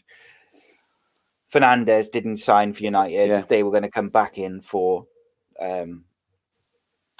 Bellingham, but they got Fernandes, so they didn't come back in for him. But I think they fancy him. But like we've discussed numerous times, mate, he's 16, 17. in my opinion, he should stay there for 2-3 years and get 200 games under his belt playing Championship football. And to be that experienced and that good, age 20, loving it. You know, he could be real top player, like one of the best players to come out of England for many a year. Yeah, definitely. The other one who impressed me was, I thought Joe Lolly looked back to his best. At the start of the season, he was like a house on fire, and then he went a bit quiet and a bit shady. But I thought he looked really good. Yeah, I think he came. I think he came good. What was it? The game they played on the Sunday against Luton Town when he scored a couple of goals and probably could have got his hat trick if it wasn't for being brought off, and then they got the penalty. But you know what I mean? He's starting to play well. He's creating chances. He's been a threat again. Because Forest created chances, side. They deserve to win the game, but you've got to put the ball in the back of the net. You have to put the ball in the back of the net. Yeah, I thought Lewis Grabham was bordering on disgraceful. Not in terms of like effort and all that type of stuff. I'm not like attacking him. I'm just saying his finishing was terrible. I think he missed a penalty. He missed chances. You know, come on, you got to be better than that in the Championship. Yeah, aside for a player of his ability, he's God, how much praise we given him this year? Yeah, exactly. You know, like in the last couple of weeks, almost. You know, well, he's gone off the boil a bit, haven't he, over the last few weeks? But yeah, but Si, if he was playing, if he was playing in a Leeds United, if he was playing in a West Brom, if he was playing at Brentford at the minute, you know what I mean? 20 goals for them. It'd be ridiculous. But the thing is, Forest are creating just as many chances, so. You know what I mean? You've got to put the ball in the net. But the thing about Forest side, what I don't like, and it's my biggest bugbear about certain other teams, Cardiff are doing it. You know what I mean? They play 1 up and 3 behind. And Lewis Grabham would create loads of chances for somebody if he had somebody next to him. You know what I mean? Because he causes absolute mayhem. You know what I mean? And sometimes I just wish that you'd play 2 up front, and you know what I mean, and somebody would feed off the scraps what he does. Yeah, definitely. It's a funny one. Let's move on to the next game. Charlton finally got that winning thread back, beating an in-form Barnsley side who were, a relegation threatened. Yeah, there's no beating. It's crazy to me that Blackburn and Barnsley, who've been playing so well, not so much Blackburn, but like I always think in my head, Blackburn are right up in the playoffs. And Barnsley should be where Blackburn are, which is about, I think, 10th or something like that. Yeah. Because of the way they play football. And they're not. Barnsley are really struggling.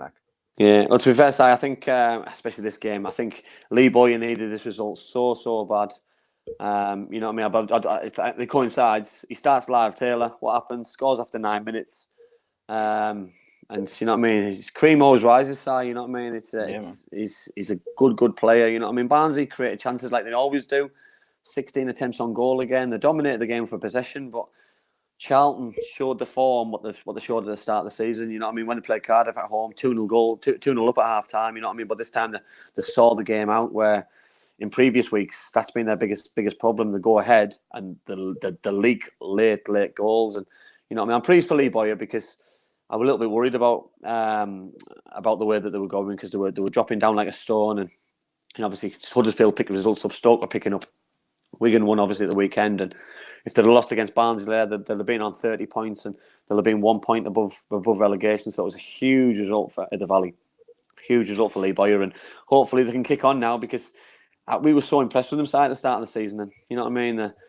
And I just want the best managers, and I see Lee Bowyer in that category as a young English manager, and I want him to go and kick on and push on to another level. And if that's Charlton pushing on up the table, and so be it.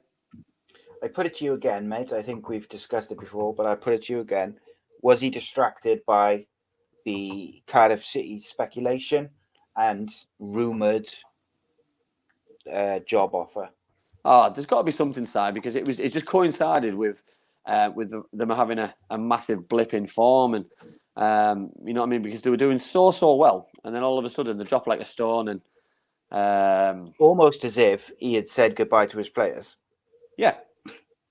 Yeah, basically, yeah. Or some of his players thought they were going to get a move elsewhere, because you know what I mean. There was something. It's like they were going with him.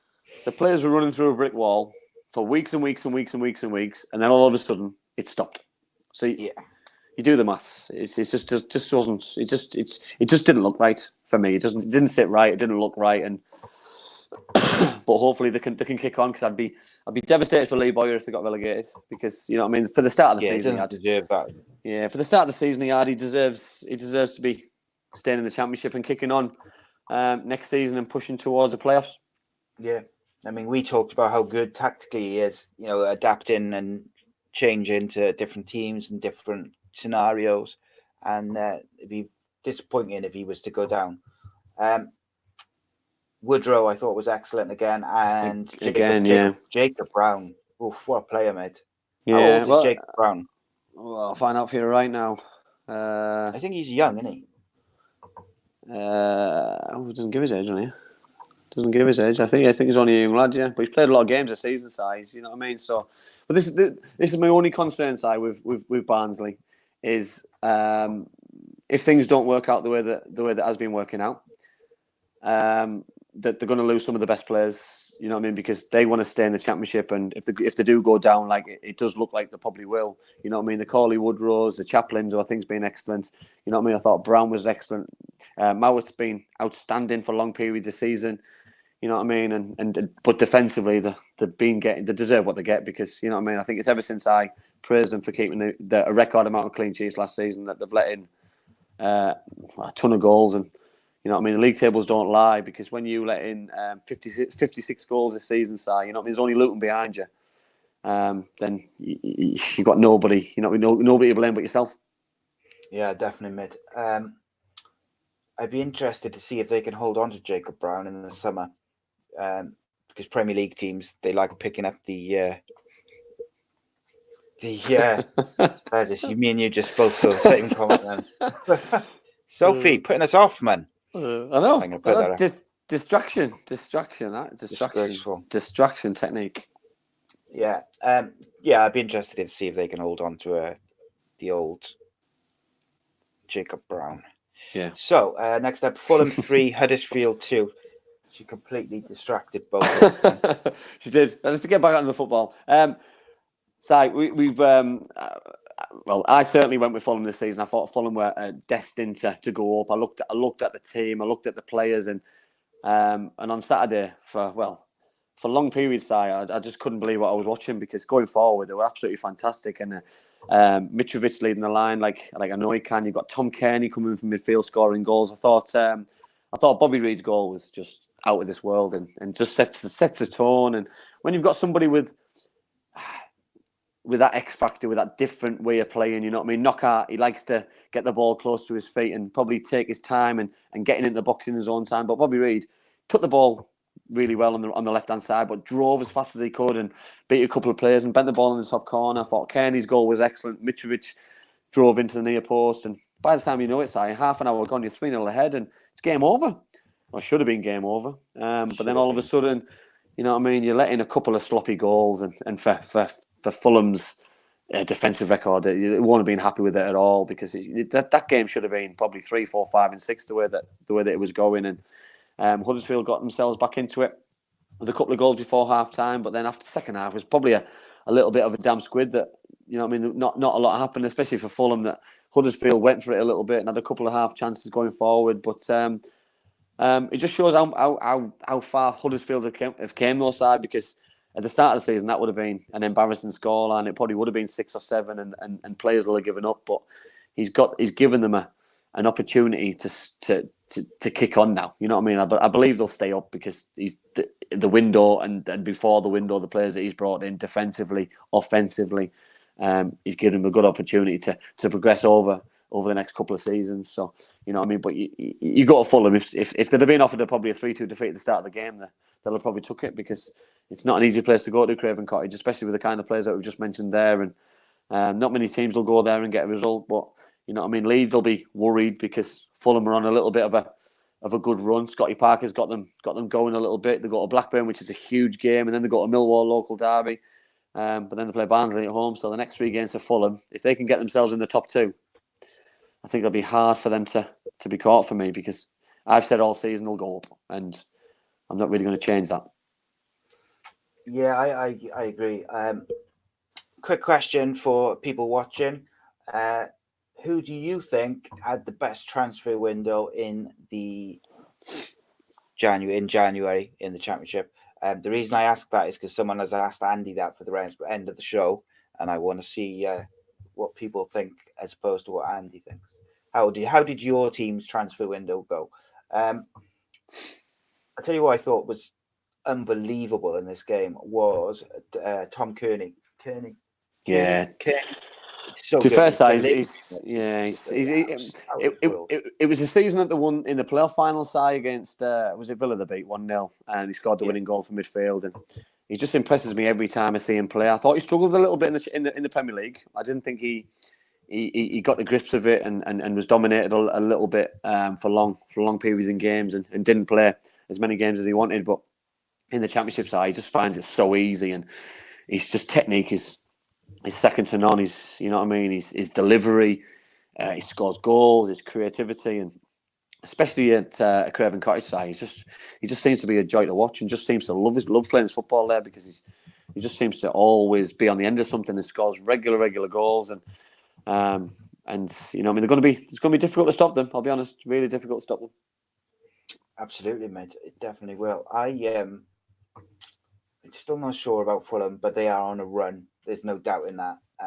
So they're going to put the pressure on, and this is why I think Leeds might struggle now. Is you've got Fulham in form, West Brom on fire, Brentford on fire, and it's like, and then you've got teams like Blackburn coming up towards the playoffs. Cardiff could do something.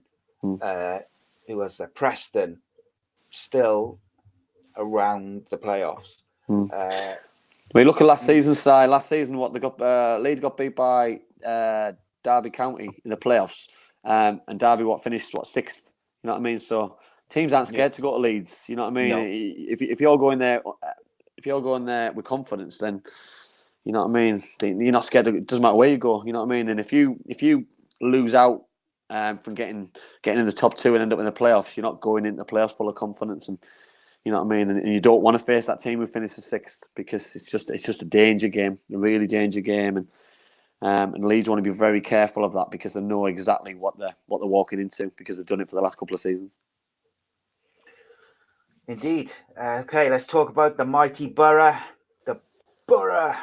Yeah, one with Blackburn. Obviously, one of my heroes back, Tony Mowbray, as manager. Stewie Downing back. We got a really good reception, by the way. I thought it was really fitting of the Middlesbrough fans to give him. Yeah, it's nice, you know, because when he played towards the end, you know what I mean, fans weren't that good with him and give him a little bit of stick, and I think that's why he decided to move on and not sign a new contract. So for him to find a new home at Blackburn Rovers and to excelling and playing as well as he is, then it's great to see because I thought he was excellent. I thought he was neat and tidy. I thought he did really well. And to be fair, I'd probably say a draw was a fair result, even though Middlesbrough missed quite a few chances towards the end of the game. I thought Travis's goal was outstanding. He drove from midfield after getting the ball from down in, played a 1-2 with Adam Armstrong and finished really well. But when Middlesbrough can bring on Britta Sombolonga and bring on Rudy Gestede, you've always got an opportunity, you know what I mean? And those two just being back into the fold. And Coulson got an equaliser after a good save by the goalkeeper. Rudy Gestede should have scored at least one. He had two really good chances, but I'd say a draw for me was a fair result against two decent sides and two sides in decent form. But you know what I mean. We've raved about Blackburn, and I believe Blackburn will go again. And you know what I mean. Going forward side, they're excellent. Lewis Holtby, very good. You know what I mean. He just keeps the ball. He does things, and when you've got him and Stewie Downing and Armstrong leading the line, and I thought Gallagher was very good, and you know what I mean. They're going to cause a lot of problems. You know what I mean. But they lost another couple of injuries though. Holtby came off injured in the first half. You know what I mean. I don't know how serious that injury will be, but that could be. You know what I mean. Just for half time, and Elliot Bennett came on, who was a very good player, and I thought he did very well.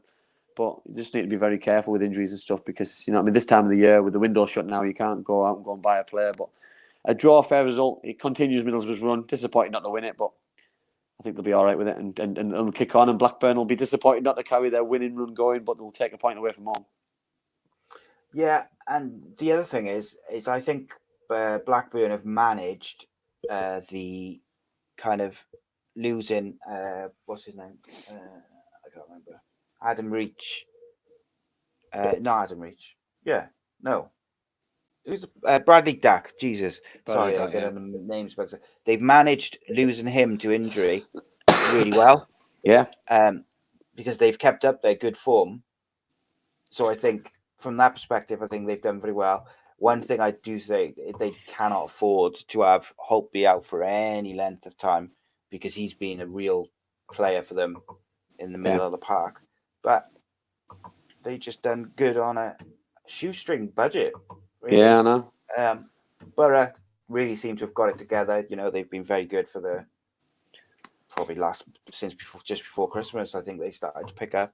Yeah, I just think fans also need to be a little bit realistic and just understand that transition. You know what I mean? Listen, happy where they are for me. I'd be made up if they finished a couple of places above where they are. You know what I mean? Got just picked up a few more points and scored a few more goals, and you know what I mean. Just stayed around where they are as long as they weren't in any danger and just enjoyed the football. Give a few more youngsters an opportunity because the football club's evolving. Because you start looking up and looking at the playoffs and looking at the 14-point gap, and then all of a sudden you lose games when you should draw them and just pick a point up here and there, and you know what I mean. It's just sometimes it's just a little bit too dangerous that kind of gap, and trying to go for games when you don't need to change your tactics. You know what I mean. It's the gap for me for Bristol City. You were going to continue winning. Brentford going to continue winning. You know what I mean. It's a massive ask for a side like Middlesbrough, who started as poorly as they did, to push towards the playoffs. Yeah, I think so. Where do you see Boro finishing, mate? To be honest, I see Hull coming down like a stone, so they'll finish above them. I'd probably say I'd be happy with 15th. I'll be honest, mate. I'd be happy with 15th. It'd be comfortable. It'd be if they could get to 12th or 12th, 13th, 14th. I'd be happy. But I'd say around 15th, 16th mark for me. Do you think they're still in danger? No, I don't. I think they've. Yeah, I think they've got. I think they've got enough. I think they've got enough points. I can't. Thing is, though, if we can get out of it because of good form, then it drags somebody else into it. And if that's a Stoke, a Huddersfield, a Charlton, you know what I mean, even a Hull City or a QPR or a Reading, you know what I mean, because Reading have been on a really good form. You know what I mean, we've been really good and praising them a lot. But you know, they're also due a bad run, Si, because Mark's not really tasted too many defeats since he's took over, and QPR, their window wasn't great. They lost. They're probably their best centre forward. You know what I mean? So is that going to impact on them? It impacted on them at the weekend with the defeat. So you know what I mean? Could they drop down and finish lower than they wanted? You know what I mean? But you just don't know how it's going to unfold. But I think Middlesbrough, personally, I think they've gotten too much to go down. Yeah, I think so. I do think so. Next up is I scrolled down my screen as I was trying to put some questions. Preston Swansea. Preston Swansea 1-1. Yeah, Preston Swansea 1-1. Scott Sinclair scored his first goal, and what a goal it was, Si, as well. He drove in from the right on his left foot and just curled it in beautifully. And you know what I mean, his celebration, it was just it was like relief. You know, it was just such really good relief that he broke his duck. You know what I mean? He's obviously not played a lot of football over the last couple of years the way that he would have wanted. So it's nice to see good players sometimes getting the rewards, because he's gone there to play football. And we said, Si, on I think it was our last international show, that it seems like players don't want to play anymore, but he's shown the different side of that he's gone there, left a big massive football club to go and play more games and drop down a level. It looks like to do that, and you know what I mean, fair play to him, because he's now starting to play more regular football. He's starting games, he's scoring goals. He scored on Saturday, and I think he'll get a lot more. And Brewster got the equaliser for Swansea. But probably the funniest thing of that game, side, was when the referee lost his yellow card, and Brewster had given him a yellow card, because I'm going back a long time ago when Gazza did it. Gazza got booked for doing it, and Brewster had already been yellow carded, by the way, when he did it. Yeah, when I saw it, I thought, so by rights, if he got sent off for that side, that would have been in my rant. But you know what I mean. But you know what I mean. Fair play. The ref seen the funny side of it and just moved on. But for me, draw a fair result side. You know what I mean? Swansea probably happier out the two because I think Preston really needed a win to kick on and stay closer to the Bristol Cities and the Brentfords. But Preston is still their side. You know what I mean? We thought they were going to fall off and fall away because they had a couple of bad results, but they're staying in there, and I hope they can push on for the next 16 games. Yeah, what do we know? Let's face it. What do we know? Not a clue, mate, to be honest. Predictions. I thought Ryan Brewster was tidy again. Yeah, he was. He's scoring goals. He's starting to make a name. Start. Starting to make a name for himself. So yeah. I'm not sure the goal. I'm not sure the goal should have stood. By the way, because I thought AU was offside, but it's, you know what I mean. No one knows the offside rule anyway. I know, but you can tell by defenders' reaction. They all stopped, and I know you shouldn't stop. You play the whistle, but if someone's that blatantly offside, then sometimes a mistake's being made. But you know what I mean. It was but Preston, frustrating side because they had such a good start, and if they do fall off, they don't get in the playoffs. I'll be gutted for them. Yeah, you know what I mean. Even if they make me and you look stupid, I don't care because they've had such a good season. I want them to try and nick in the playoffs if they can, at least. Yeah, absolutely, mate. I haven't given an up to a Swansea player yet. I can't do it. What, George Byers is getting close, mate. Yeah, he's doing well, mate. He's doing well. I don't think I can say. I don't think I could. Yeah, I struggle with it a few times. I don't think I could. Just can't. I don't think I could. If they get in the playoffs, I might give them team of the week or something. But yeah, won't happen. Next up, QPR 0, Bristol City 1.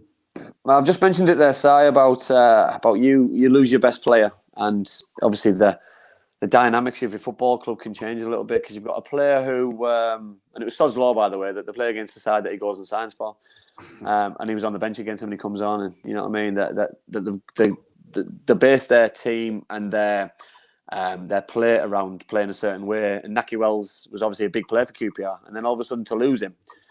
It's obviously a massive moment in the season, and you know what I mean. They've obviously taken a big risk in not replacing him properly. They brought in Jack Clark from Leeds the week before last, who came on late, but I thought the goal was outstanding for Bristol City. I thought it was a fantastic header, great ball in, and wonderful header, and QPR had the chances side, but you know what I mean. I just think sometimes I think Bristol City. We have been critical of, by the way, you know what I mean, in recent games and got knocked out of the FA Cup, but in the league, they beat Wigan away 2-0, they beat Barnsley at home 1-0, they beat Reading away through the week, you know what I mean, so they're on a 4-game winning run, 4 clean sheets on the bounce, you know what I mean, so Lee Johnson, has he turned that magic formula around? Have they spent really well in the window with Naki Wells, because obviously they needed that firepower to kick on and to push forward, and you know what I mean. You know what I mean? Could they be the side who pushes on? You know what I mean? It's not an easy place to go to, Loftus Road. You know what I mean? So, you know what I mean? The next couple of games, home to Birmingham, home to Derby. You know what I mean? So they could really put real pressure on Leeds United before they play them in 3 games' time. You know what I mean? That could be a massive game if they can win that. Yeah, indeed. Were you surprised that Naki Wells went in January, or was it? Do you think it was just a case of Burnley saw £5 million offered and thought, we got to go? I think QPR have been offered him.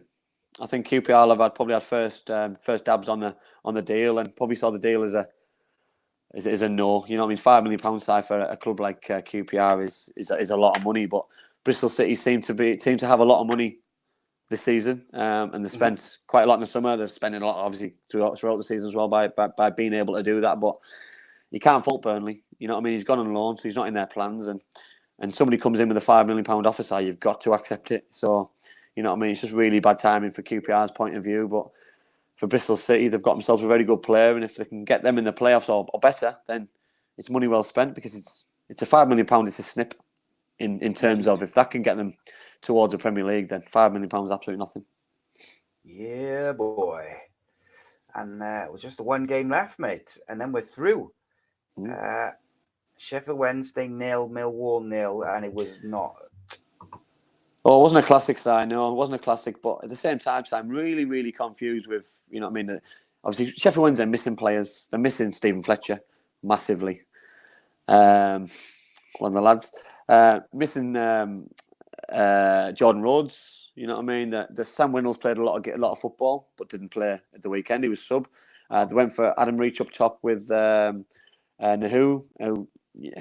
Listen, both sides created chances. I thought Millwall probably had the best chance, but Sheffield Wednesday had numerous other chances, and you know what I mean. But you miss those focal points. You can't have those kind of players not in your side. You know that Sheffield Wednesday brought in a good player. They brought in Josh Windass from Wigan Athletic. I think he'll create more chances. It'll take the pressure off Barry Banham in midfield. But Sheffield Wednesday lack a goal scorer when those two I've just mentioned don't play. And the times we've been really, really positive on Sheffield Wednesday side, that they've beaten Leeds United, they've beaten Nottingham Forest, because they've scored goals, and they still sit in 11th place. They're 7 points behind 6th and 5th place, and they're behind Millwall, who they couldn't beat at the weekend at home. And these are the kind of games what could come back and bite them on the backside if they don't succeed this season, because they'll probably look back at points dropped rather than we beat Leeds United away, because there's no point in beating Leeds United away and Nottingham Forest away 4-0 if you can't beat Millwall at home and other teams at home where they've dropped for me easy points, because that's the bread and butter. That they got beat off Wigan last week. They got smashed off Blackburn at home the week before last. So, they've dropped some ridiculous points over the last month or so. They have. At one point, it looked like they were really going to push on, and they just haven't really done so. And been a bit inconsistent and I don't know what the word is, like just very up and down. Inconsistent. I think I'd probably say size is the right word, but I think that's team selection as well. That Stephen Fletcher's been injured, poorly, whatever it is. If it's fitness, I don't know what it is, but strange. But I thought, I'll be honest, when he said he was ill, I thought he was destined for a move, and then he was been on fire, hadn't he? He had been scoring goals like back to back, and then he was suddenly, it was like he was missing from the squad without a real explanation and whatnot. And odd one. Strange one. Yeah, I quite like the lad Bodvads, and although he missed a big chance for Millwall. Yeah, he came on a sub side, but he's very good side. I watched him last year for Reading, and I thought he was outstanding. But I still can't see past Jed Wallace. You know what I mean? I think somebody missed a trick there with not signing him, because he's had an excellent season. If he's still there next season, I'll be very surprised, because he'll have had a full excellent season for Millwall. And Millwall sat in 9th place, 5 points behind the playoffs. You know what I mean? And Millwall fans must be in ecstasy at the minute, because I didn't see that coming at the start of the season. No. Well, they had the right idea. See, they sacked Neil Harris because he wasn't good enough. Exactly. It is what it is. Harsh, but it is what it is. That's why they sacked him. It's because of that. Yeah. Okay. That's the game's done. And now we're into my last part of the show, where myself and Andy pick our 2 for 2, where we pick 2 big performances, moments, or players, and 2 nightmares for the weekend. I forget what we began on last week, mate. I can't remember saying. We'll go with the positives. We'll go with positives first. So, who you got for your 2 ups, mate? My 2 ups, I've gone for Bobby Reid to start with. I thought his goal was absolutely outstanding. He just loved the way that he caressed the ball on the touchline and drove in as fast as he could, and just scored a worldie. I just thought it was absolutely fantastic. Just my kind of goal and my kind of play. I thought it was a fantastic goal to score. Can't fault that, mate. Oh, right, Johnny, we'll answer that in a minute, mate. I shouldn't have pressed that. We'll answer it with the rest of the questions. My first up is, I will go for Wayne Rooney. Absolute sublime free kick. Fantastic performance, but also I think his arrival has completely changed the dynamic in the Derby dressing room from a mentality point of view. And I just think overall, him being there has made them push on and achieve more like what they're capable of. I totally agree. Totally agree, Sire. Mentality wasn't there before. Yeah, totally agree. and he's destined to be manager. Yeah, of course he is. Of course he is. Mate. The second one I've gone for Sahid Benrahma for Brentford against Hull for his hat-trick. But I follow, it's called Championship Stats on Twitter, and here's some of the stats which back up my point. So on Saturday against Hull, he had 100% aerial duels won, 100% tackles won. He had 74 touches in the game, 32 accurate passes, 9 shots during the game. He created 6 chances for teammates. He had 5 shots on target. He had 5 completed dribbles, and he had 3 goals, which that is just absolutely ridiculous and outstanding. And just, you know what I mean? If there's a better performance this season than that, I'd be very, very, very surprised to see that, because that was just those facts there are just absolutely unbelievable and scary. Oh, world, mate, isn't they? Yeah. Incredible. And away from home as well, by the way. You know what I mean? This is if it was home, I'd probably and they just won 7-0. I'd probably, against a Luton or a Barnsley or a lesser side, I'd probably say something else. But they've done this away from home against a side who's done all right this season as well. Indeed. Guys, just we're kind of finishing off now as we go into do our downs, and then it's questions before we finish off with some fake Geordie bingo lingo. So if you have got any questions for Andy or I guess myself, get them in now before the end as we finish off. My up I gave to Kearney of Fulham. Just his distribution, his passing, his technique, it's just all so good. His delivery, everything is just so good. And I thought he just was excellent. And his ability and discipline lets the likes of Bobby Reid and Mitrovic and these kind of guys run wild further up the pitch. And I agree with you. I think he's outstanding. He's a very, very, very accomplished footballer who's just got inundated with talent and scores goals, and you know what I mean. He's just an excellent footballer. Indeed. Who you got for your first down, mate? I've gone for Raya, the Brentford goalkeeper. I don't know if you've seen the goal, and if anybody needs to see it, you know what I mean, because they dominate this game so badly. It's just really hard to explain that the goalkeeper tries to take a touch from a back pass about 40 yards out. The ball goes through his legs and ends up in the back of the net. He's just so embarrassed. He's tangled himself in the net. It's hilarious, but at the same time cringeworthy, embarrassing. But it's just a must watch. It's just if that's a closer game, it's just an absolute ridiculous decision, a ridiculous howler. But when you win 5-1, I suppose it takes the pressure off you a little bit. Yeah, definitely. So my first down, I've gone for. I had the keeper as well. So I've gone for football fans who abuse players on social media or troll people with like unnecessarily offensive abuse, whether it's stuff like about Salah or racism or homophobic abuse, just people who are looking for a reaction just for the sake of it, just to be twats. Yeah. And there's plenty of them around at the moment. Far too many. And sod them. Who have you got for your next one, mate?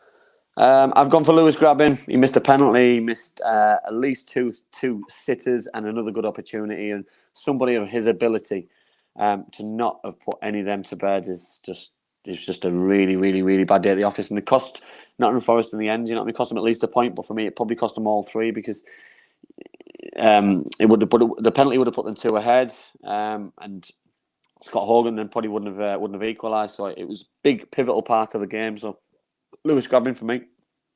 Yeah, spot on, mate. I agree. So funny enough, I've gone for a similar choice for similar reasons, but a different player. I've gone for Patrick Bamford, and in my notes, I've just put not a Leeds number 9 ? I take the question mark. Take the question mark out. Yeah, there's a fact. It's a fact. And you know, we've been fair to all players all season, and we've praised him a lot when he was on his hot streak. But yeah, Leeds United, the size of that club, they should be. You know, their striker should be scoring. You know, he should be coming on 20 goals now, not missing 20 goals or 20 opportunities every couple of weeks. Yeah. Okay, let's finish with the questions. And news just in. Peaches has sent in a question. Oof. Thought I got away with one then. Yeah, she sent it in last minute. It came in like about last an minute. hour into the show. Lastminute.com. Guys, you can send questions to Andy or myself every week to facebook.com or Twitter at ACEcast_nation and use the hashtag AceNationArmy or email acenetworkcontact@gmail.com or, of course, use the live chat on Facebook and YouTube. So, Johnny Wish on Twitter this morning asked, Andy Campbell, better podcaster and pundit or footballer? Dun, dun. See, I really enjoy doing this. I really do. I enjoy talking about football because that's what all I've known all my life and passion. And I've never ever said I was any good at football. I was just, I had an attribute which nobody had. You know what I mean? My pace was Electric. It was ridiculous how quick I was, and you know what I mean. That's not me blowing my own trumpet, but technically wise, you know what I mean. I would never say I was very good. So I'd probably say I'm better at doing this than I was at football. So yeah, that's me being honest. You know, I'm not slagging myself off. I'm not looking for sympathy, but that's just is what it is, isn't it? Yeah, I think, scored the goal, which gave me one of the best weekends of my life and the best night out of my life. So yeah, it was, good night out. Always good. Johnny also asked in the live chat earlier, have you heard, I think it was Johnny, it might have been someone else, have you heard of any of Cardiff City's new signings? Obviously, I know of Albert Dormer because I watched him play for Middlesbrough, and I've kept a close eye when he's been at Nottingham Forest, but not of the lad on loan from Wolves. No, it's the left field side for me. It's when things come out of left field. You know what I mean? I look at some of the other clubs who get young lads on loan from Middlesbrough and Tottenham and Chelsea, and I just think, do you know what I mean? I'm all for giving lads an opportunity and playing and have a platform to play, but you're risking having a successful season by giving someone an opportunity. Because for me, I always see a loan player as somebody who's got to play because you've gone there to play. You know what I mean? So, and that's it's a 16, it's a 32. They've come into your football club to play. So I just find some loan moves very, very, very strange. Yeah, it's gone from almost like it used to be either a youth player or like players, older players who are coming to the end of a deal, and or have been out injured, and they need to play. Whereas, so for instance, with these Cardiff players, or should I say, so Boro, for instance, have signed. I think they had a lad from Chelsea or somewhere, was it? Yeah, they've got a couple of younger boys. Yeah. You know, like top young loan players. Swansea brought in Ryan Brewster. Yeah. Nicotayas. Did we find out if he went somewhere? Yeah, he didn't go. He played last week for Arsenal in the FA Cup and he scored at Bournemouth. So yeah. But other players are going out. And Cardiff have signed Albert Adoa, who's 32. Mm-hmm. He could be decent, I suppose. He joined Forest in the summer, so if he's leaving already, then is he perhaps not been very great? He's made 5 starts for Forest this year. Sanderson never played a first team game, and he's 20, which to me, I think, if you haven't played a first team game by the age of 20, bear in mind he's a right back or a centre back, I would ask why. Particularly a club like Wolves who play young players and play a certain way. Yeah. And I can't remember the name of the other one. Oh, is it Bradley? Someone. I can't remember what his name was. But I hadn't even heard of him. I got to be honest.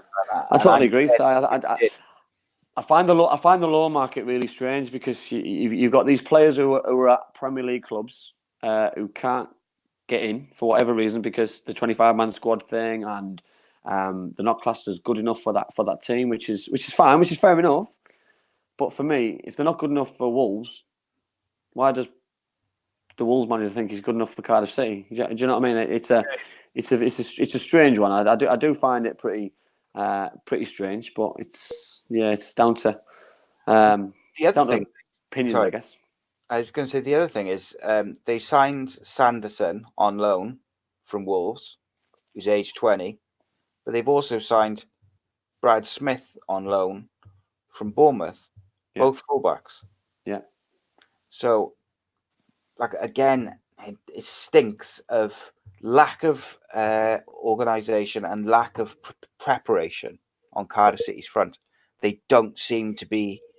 They don't see the left hand doesn't know what the right hand's doing when it comes to transfers and tactics. No, I totally agree. Well, things aside, well, the way I look at it, I look at why bring a player in if you're inundated with players in that area. And for me, you've got loads of wingers. Don't bring a winger in. You know what I mean? For me, they needed probably another centre forward, or somebody who can take the pressure off Lee and give the number 10 role. You know what I mean? To play both together, not play one or the other, but just take the pressure off him. Because I mentioned Friday that 2 or 3 men round him because they know he's a threat. But if there's another player there, you can't afford to do that. So you've got to mix things up a little bit. And if Lee's got a man marker, Lee will see that marker off. But when he's got 2 or 3 players around him, it's impossible. It's impossible. But yeah, if you have more danger players on the pitch, you've got more chance to create more chances and pick holes in other teams. But you know what I mean? That's down to they need someone more creative, don't they? Yeah. Apart from Lee. Question: would you bin Neil Harris in the summer, and who would you replace him with? Oh, interesting one. If I was making that decision right now, we've already spoke about him. I would give Lee Boyer an opportunity and a fresh, but do it early and give him a summer to rebuild his ideas. You know what I mean? Because if this isn't going to, there's no point doing it, on the first day of pre-season and giving a manager hardly any time to get to know his players and bring in players before. You know what I mean? Some clubs, Middlesbrough did it. They start things too late. They appointed Woodgate too late. You know what I mean? Which give him no chance really to plan, to bring in, to do some real good groundwork. And look at the way they started. So for me, if a club's going to make a decision, make it after the last game of the season or earlier, and then go from there. Because you know what I mean. I'm not saying write a season off, but for me, you know what I mean. You can make tough decisions and start your planning with 5-6 games to go, knowing that you can't make the playoffs, or you know what I mean, or you've got nothing to lose if you don't make the playoffs, or you know what I mean. But you've got to make these kind of decisions earlier, sooner or rather than later. Well, yeah, for me, as soon as Cardiff City cannot make the playoffs mathematically, I would bin him, and I would prepare for next year, whether it's Bowyer or Houghton or whoever, and I would contact them, say the job's yours, do it as they do. You know, we all know it goes on, sort it all, so it's all in place, and say what players do you want, start working on them, and get it set. If they bring in Bowyer, they've got to stick with him for 3 years, no matter what. Yeah, and build from the academy to the first team. And even if he gets off to a rocky start, let him build the club and the way he wants to play and his teams to play, so that the youth teams play in the same way as the first team. Yeah, and so on. How would you describe Cardiff's transfer window? Poor, extremely poor. You know what I mean? I think there was an opportunity side with the game being on the Friday night that you do your business early, Friday morning, Thursday night. You know what I mean? You know it's. I don't get why teams wait till the last minute of the window. I don't get it. You know what I mean? You know what I mean? They had an opportunity to make a statement for me and splash some cash. You know what I mean? Naki Wells, £5 million. Cardiff have still got the parachute payments. They could have gone and splashed. They could have gone and spent that money and beat Bristol City. You know what I mean? And if he'd have chosen Bristol City over Cardiff City, I would have been extremely surprised and shocked. So these are the kind of players which I expected Cardiff City to bring in, but we don't know what's happening behind the scenes. We don't know if the manager's getting the support and getting the backing. We don't know if the money's available. Obviously, it can't be if he's not getting it, or he's not allowed it, or the club are keeping it for whatever reason. But what's the point of filling the bank account up when if we're not putting it on the football pitch, because the stadium's there, the network's there, the club's there, the support's there, but on the pitch I think needs a little bit of help and guidance, and at the minute they're not getting it. So for me it was was a poor window and unexpected because I thought it was going to be a little bit better, or a lot better. Yeah. Okay, let's. Johnny asked a question within the live chat. I think he said, Sheffield too inconsistent to push on. Too inconsistent to push on. For me, yes. If that's team selection, if that's missing players, if that's, you know, what I mean, I'm a big fan of Gary Monk. I think he's a really good Championship manager. But there's just something not right there at the minute, and I don't, you know, what I mean, you can't go and beat Leeds United away, Nottingham Forest away, 4-0, 2-0, and then get beat 5-0 at home, and then draw 0-0 with Millwall. There's just too much wrong. I know the Championship's competitive. I know anybody can beat anybody, but that's drastic. That really drastic, and you know what I mean. They've got some really good players on the day. Adam Reach, Kadeem Harris, Stephen Fletcher, Jordan Rhodes, now Josh Windass. So they've got the players, but paper means nothing. No. Most talented player you saw that never made it or never fulfilled their potential? Well, he plays for Middlesbrough now, so it's Ravel Morrison, and I seen him as a kid, and he was touted to be the next Gaza, and well, to be fair, he's probably turned into the next Gaza, but at least he's been given another opportunity, and for me, he's got to start taking it side, because this boy, when he plays, and when he plays really, really well, and he's got natural ability to glide past players and scores goals, create chances. He's got a cheeky side, he's got an aggressive side, but he's also got obviously a weak side in him, which is obviously causes the problems that he's had throughout his career. And hopefully, and I'm not saying this because he now plays for Middlesbrough, because you know what I mean, I wish he could have done it at Sheffield United and been playing in the Premier League, because we all deserve to see this player playing really well. And but unfortunately, no one's seen it. You know what I mean? He's been over to play for Lazio. He's played for Man United. You know, this boy's played for some world class footballing sides. You know what I mean? He's played for West Ham. But you know what I mean? He's nothing. No one's ever got a tune out of him. So someone's got to be able to do it. You know what I mean? Someone's got to. Because I tell you what, it'll be the biggest waste of a talent if he never ever fulfills half his potential in his football career. Because I tell you what, when you're on about talent, and I said about having zero talent, he's right up there with the best. Yeah. Talent wise, technical ability wise, he's top draw. Did you play with a Cardiff when Leon Jean? Yeah, Leon was excellent. Leon was up there with the likes of him. Leon was class, and unfortunately Leon had his own personal issues, and that coincided when I was at Cardiff that it all came out, and so disappointed, because I played a couple of reserve games with Leon. And tell you what, I've never seen a young kid. You know what I mean? He had the lot. He had the works. He could have been one of the next best things to come out of Wales. Never mind just Cardiff. He was Welsh Wizards. You know what I mean? For a winger, he had pace. He had power. He had trickery. He could score goals. He had aggression. You know what I mean? But he just, you know what I mean? For whatever reason, other things got the best of him, and you know what I mean. And I was gutted for him, because, you know what I mean, you want to play with good players, and you know what I mean, he was technically one of the best at Cardiff at the time, but you know what I mean, sometimes things aren't meant to be, and so disappointing for him, because he's not had a great life and a great lifestyle, and things have let him down, and people have let him down as well, so it's really disappointing for him. Yeah. Okay, let's finish with Peaches, and she says it's not a word association as such, it's more of a first thing that comes to mind. Okay. Oh, these look nice and easy anyway. Oh yeah, you always say that. Start the clock. Start the clock. Best fullback in Premier League history. Oh, Gary Neville. Best captain you've ever played with. Ooh. I'm going to throw two. I'm going to go Nigel Pearson and Cav. Shout. If you were picking the team, or if you were manager, would you pick Robbie or Roy Keane? You could only have one. Roy. Man United or Liverpool? Oh, God. Liverpool. Tony Adams or John Terry? Tony Adams. Big donkey. Rio Ferdinand or Bobby Moore? Oh, well, I wasn't able to see as much of Bobby Moore. My dad told me all about him, but I'm going to go for Rio because I played with Rio. Rio came on trial in Middlesbrough, so I'm going to go for Rio.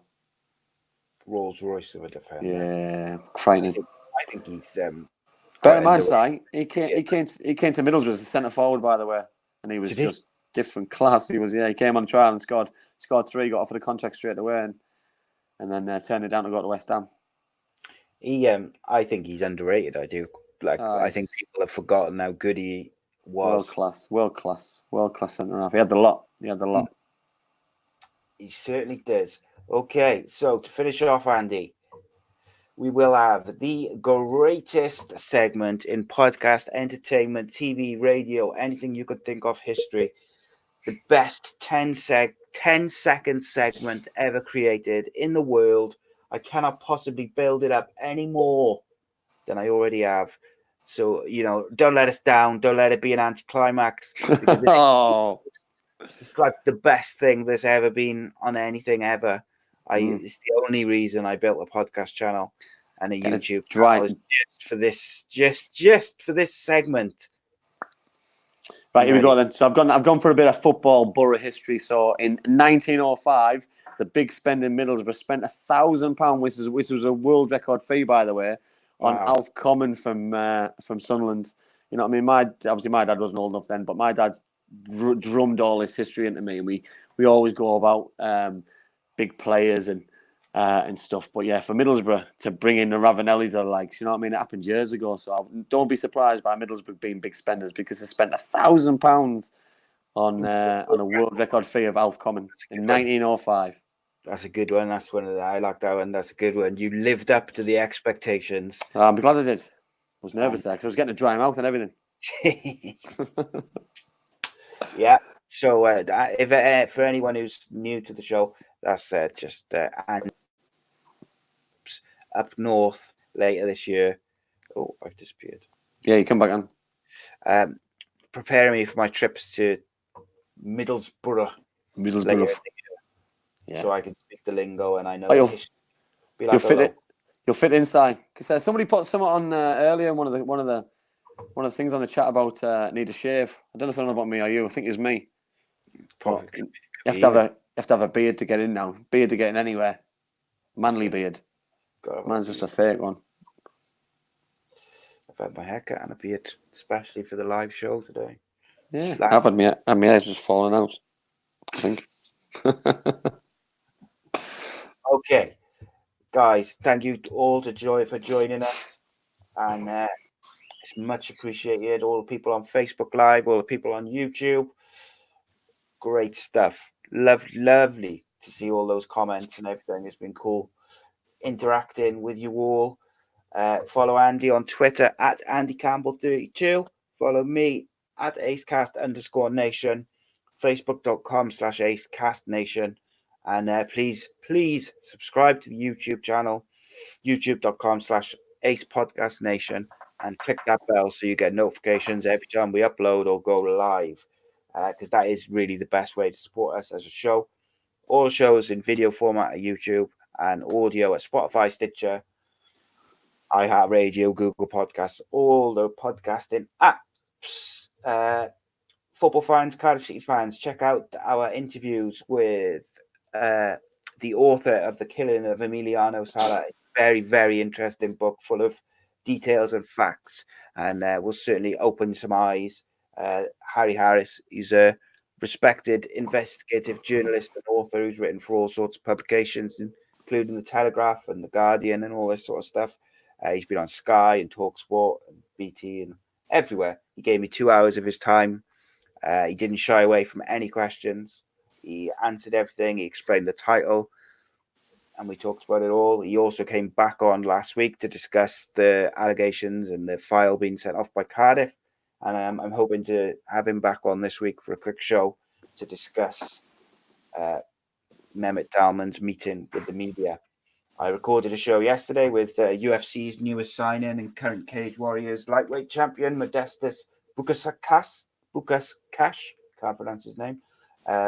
We've got films and TV podcasts, Royal Rumble podcasts, football. And I also spoke to former England cricketer Chris Lewis this morning, and I'm doing a show with him about his career and some of the issues that he's had since, and indeed some which it ended his England career and also ended with him in jail. So it should be a really interesting show. And if you've got any questions for Chris or anyone else you see pop up on the social media, and send me them in. Andy, it's been a pleasure, mate. Loved it, Si. Guys, thank you for joining us, and we will see you next week, 7 o'clock, youtube.com/AcePodcastNation and facebook.com/AceCastNation. Tell your friends, tell your sisters, tell your mum, tell your brothers, share it, get involved, come back next week. Yep. Yours. See you soon.